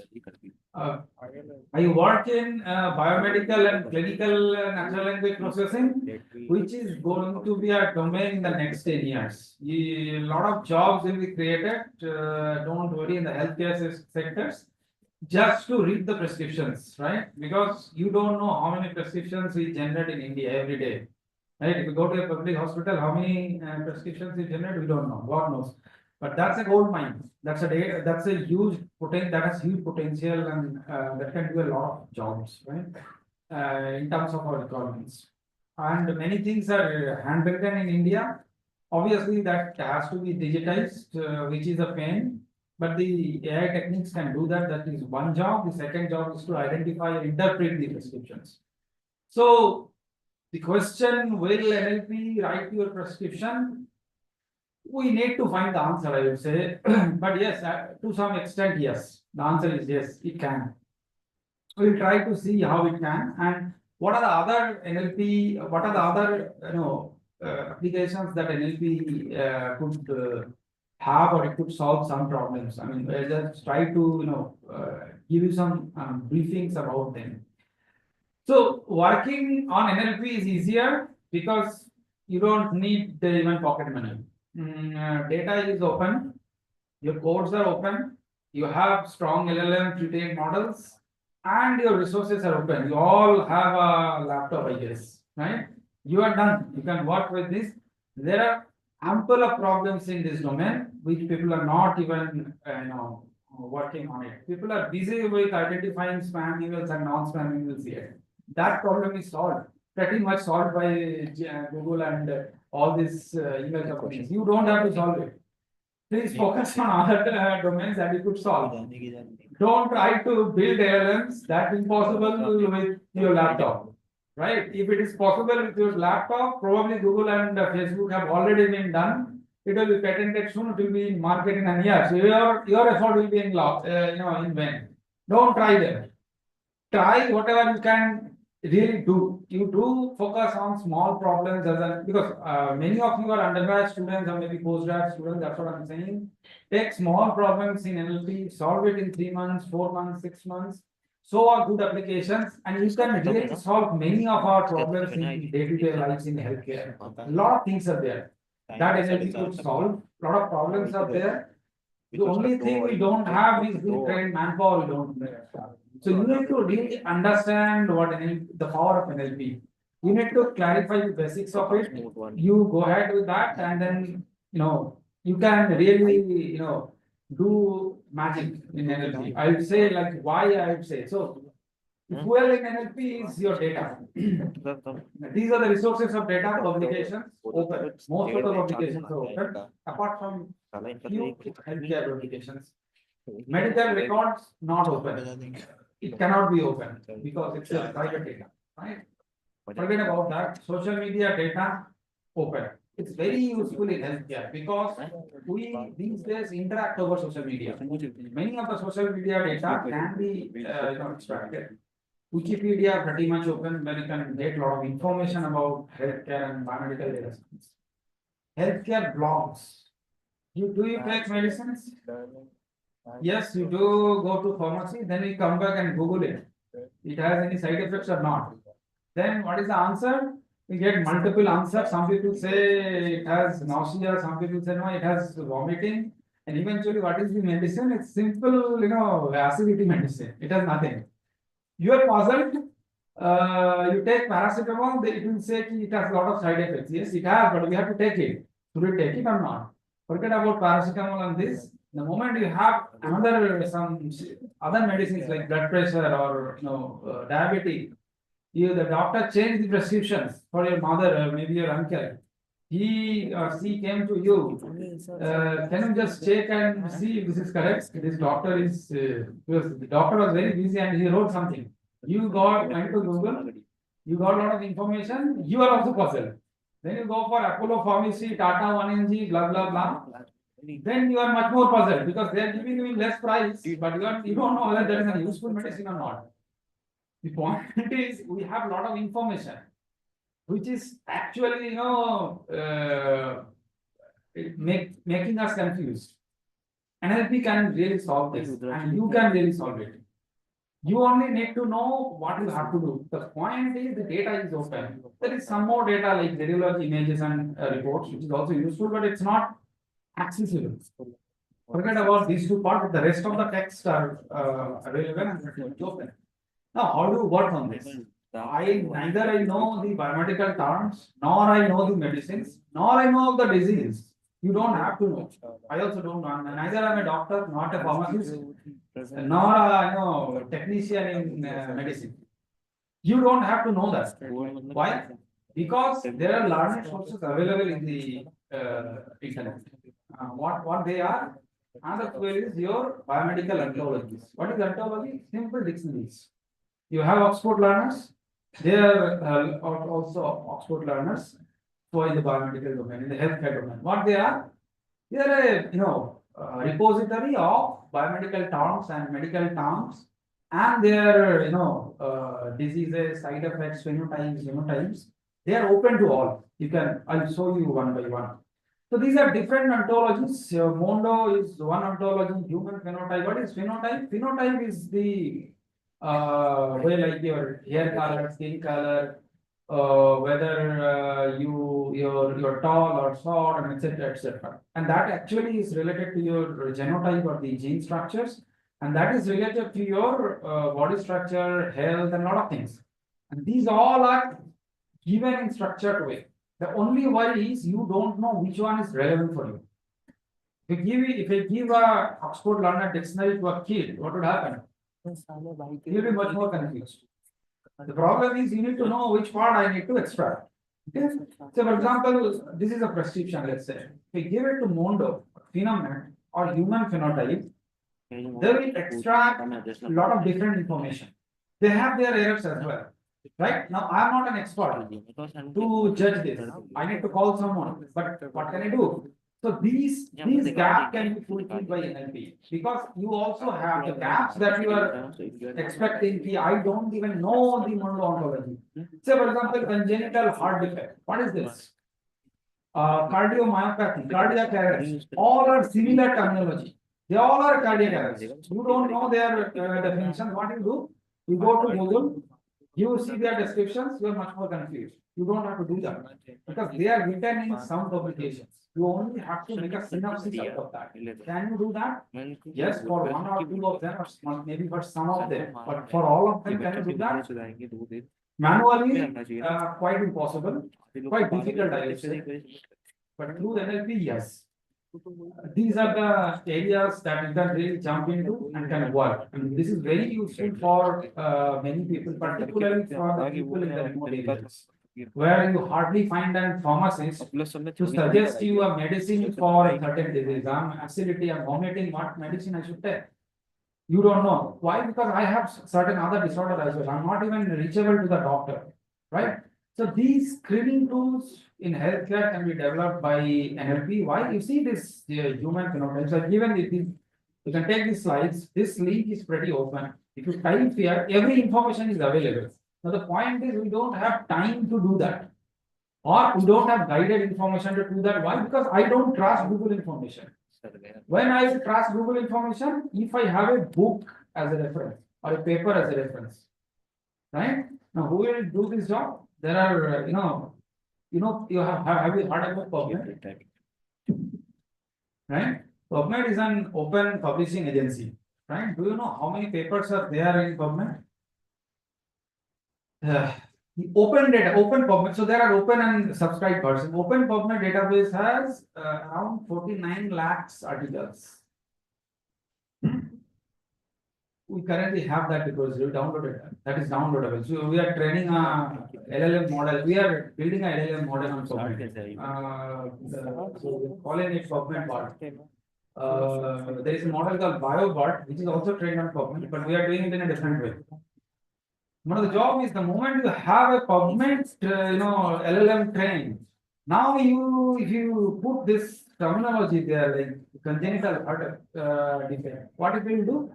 It will again confuse you. It will give you 10 results, but with that you have reference. This is given in this paper. Maybe it's published in Science and it's saying this. It will give you much more confidence for further research and further information or blah blah blah. But so what NLP can do?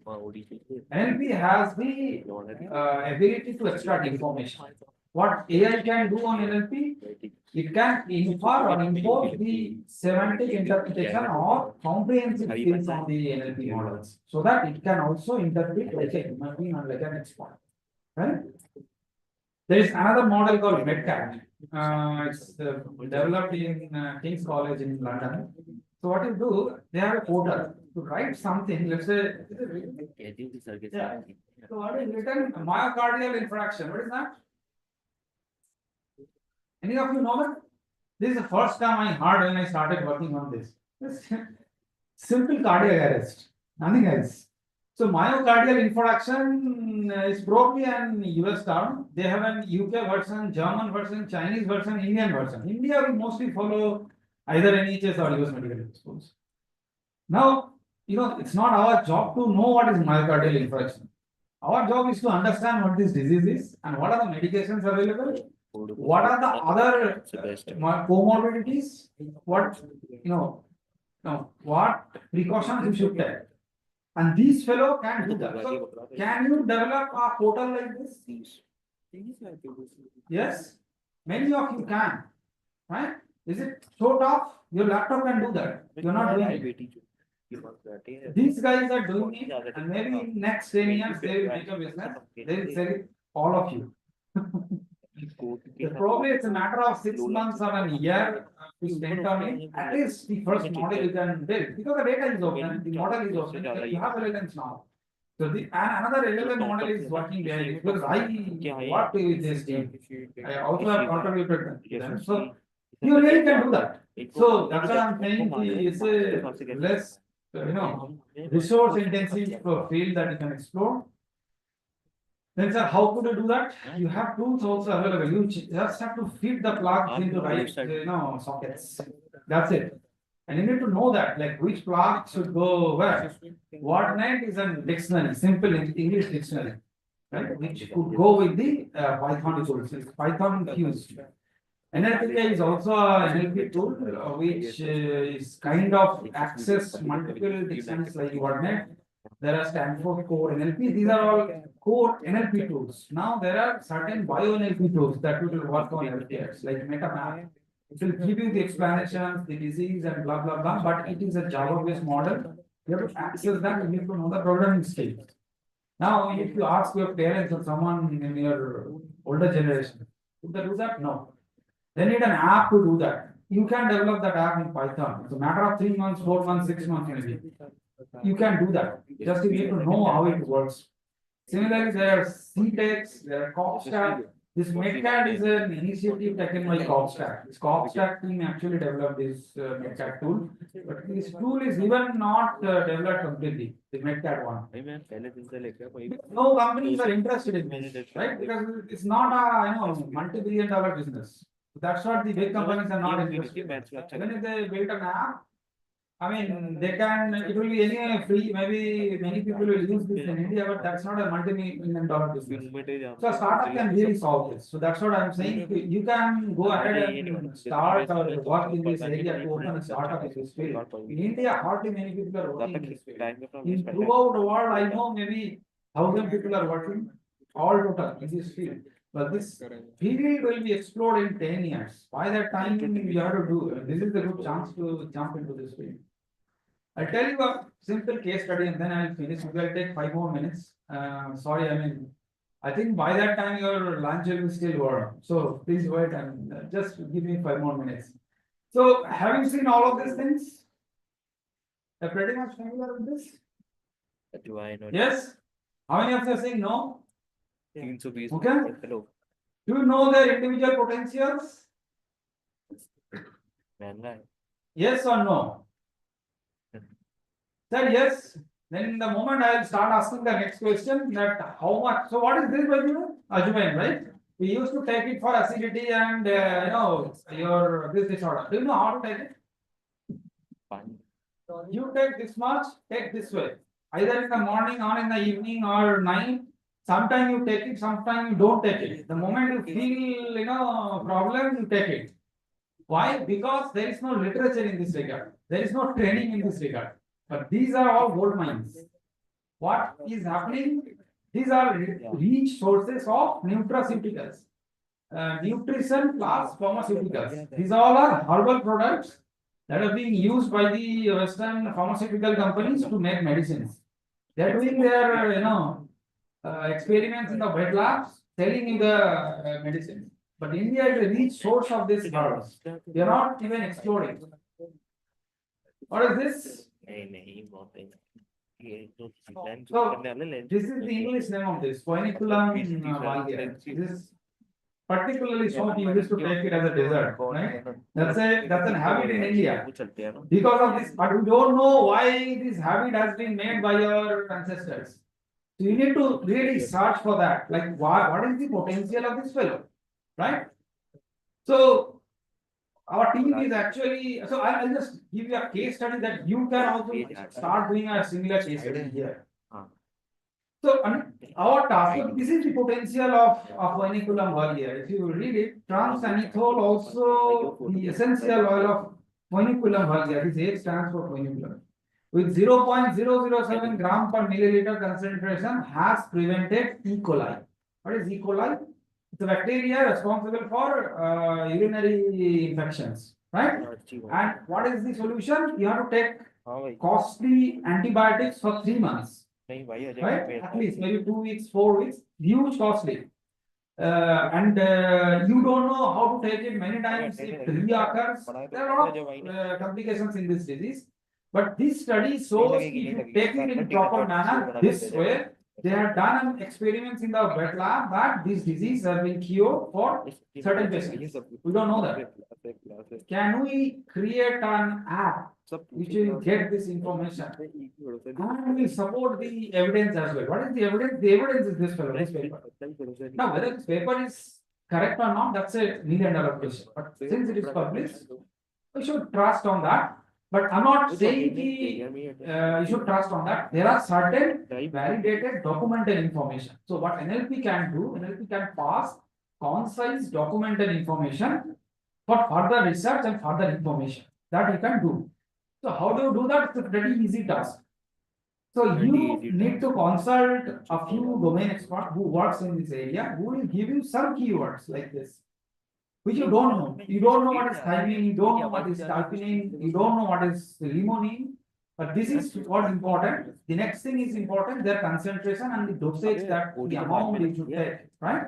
So we developed a few amount of training set. We trained a model. Sorry, let me go back here. So we trained an NLP model to get the results, right?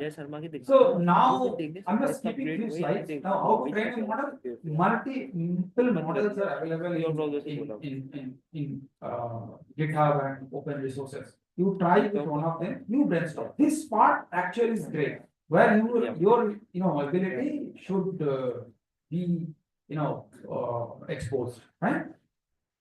So generally, NLP works with words, considering words as features, right? So each word is important. So what BioNLP does, if you see certain words that I said you don't know, so you take the help of a biomedical ontology to understand and interpret the meaning of this.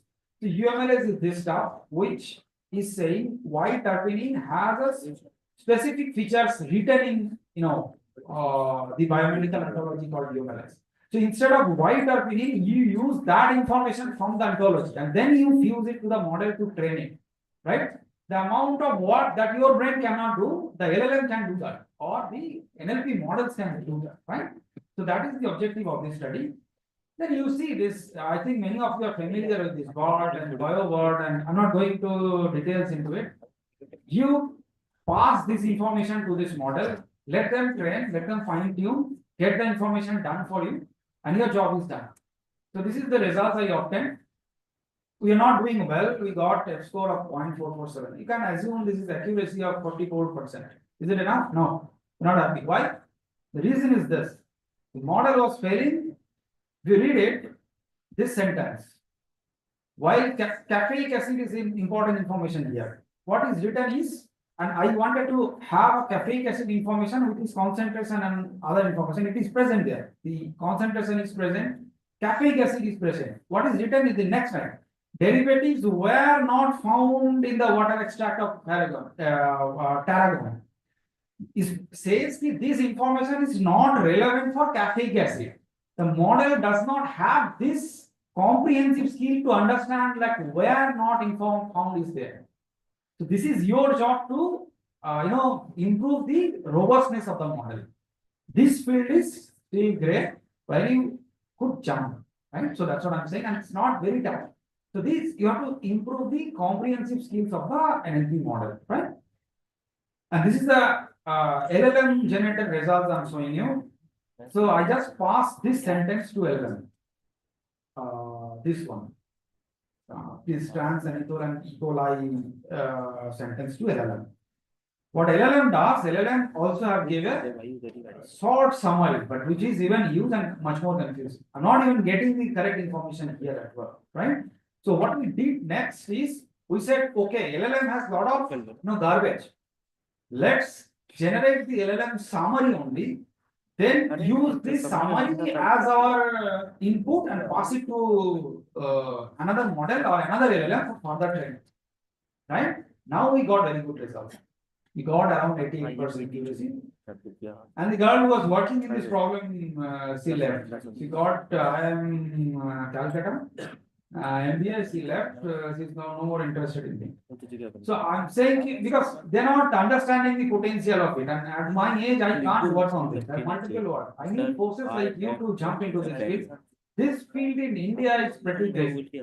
We need resources, we need learned people to work in this field so that they can brainstorm the NLP for healthcare, NLP for biomedical data science. Because India is a big country, we have a lot of population, we have less resources to healthcare, we have less infrastructure. We certainly need the help of NLP and artificial intelligence to cater the need for better decision making in the healthcare process, which takes a lot of time, like which hospital I should go. Where are the expertise available? Which doctor is better in which field? No information is there. So I request you all to explore in this.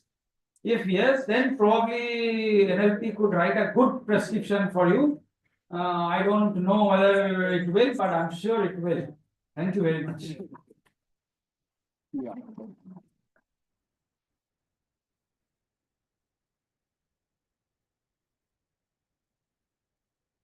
Question को पूछा सब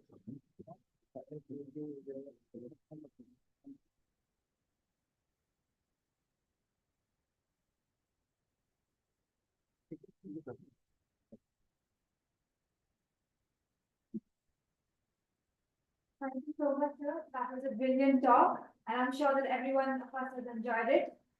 Moving on, I would like to invite KK Nair, our new registrar of VIT Bhopal, to felicitate Mr. Tanmay Basu.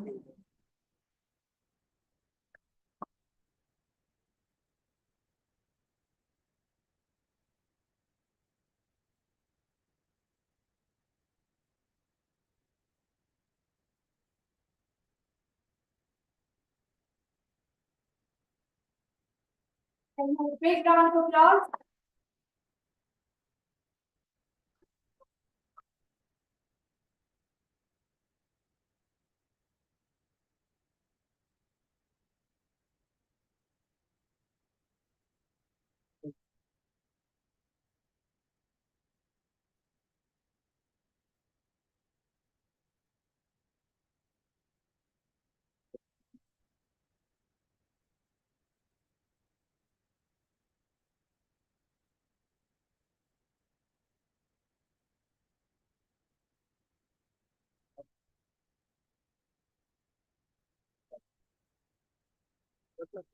very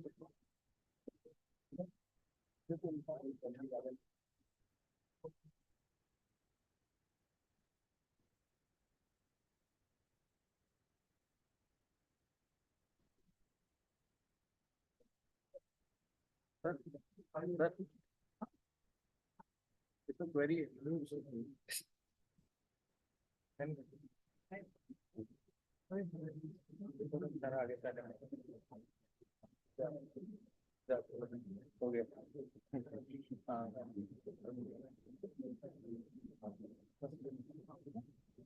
Let our guests settle and the students can leave for their lunch.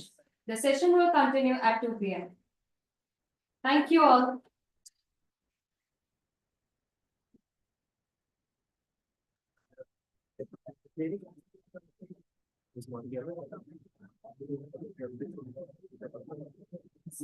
Sir Ajay sir Ajay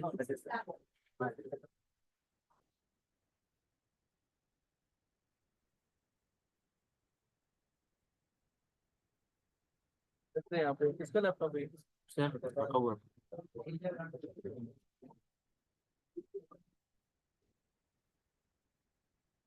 ये अपने पास typing की चाबी मेरी मेरे पास है भैया घूमनी नहीं चाहिए वरना गए इंटरनेट 35 पे 35 चले जाएंगे चाबी घूमनी चाहिए नहीं पेन ड्राइव तो टैब में दिया है पेन ड्राइव पूरा अगर उसको समझा नहीं सब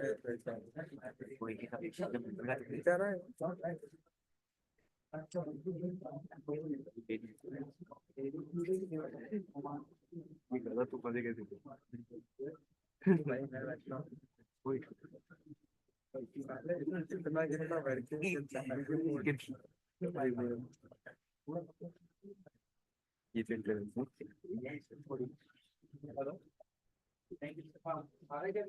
चल खा खा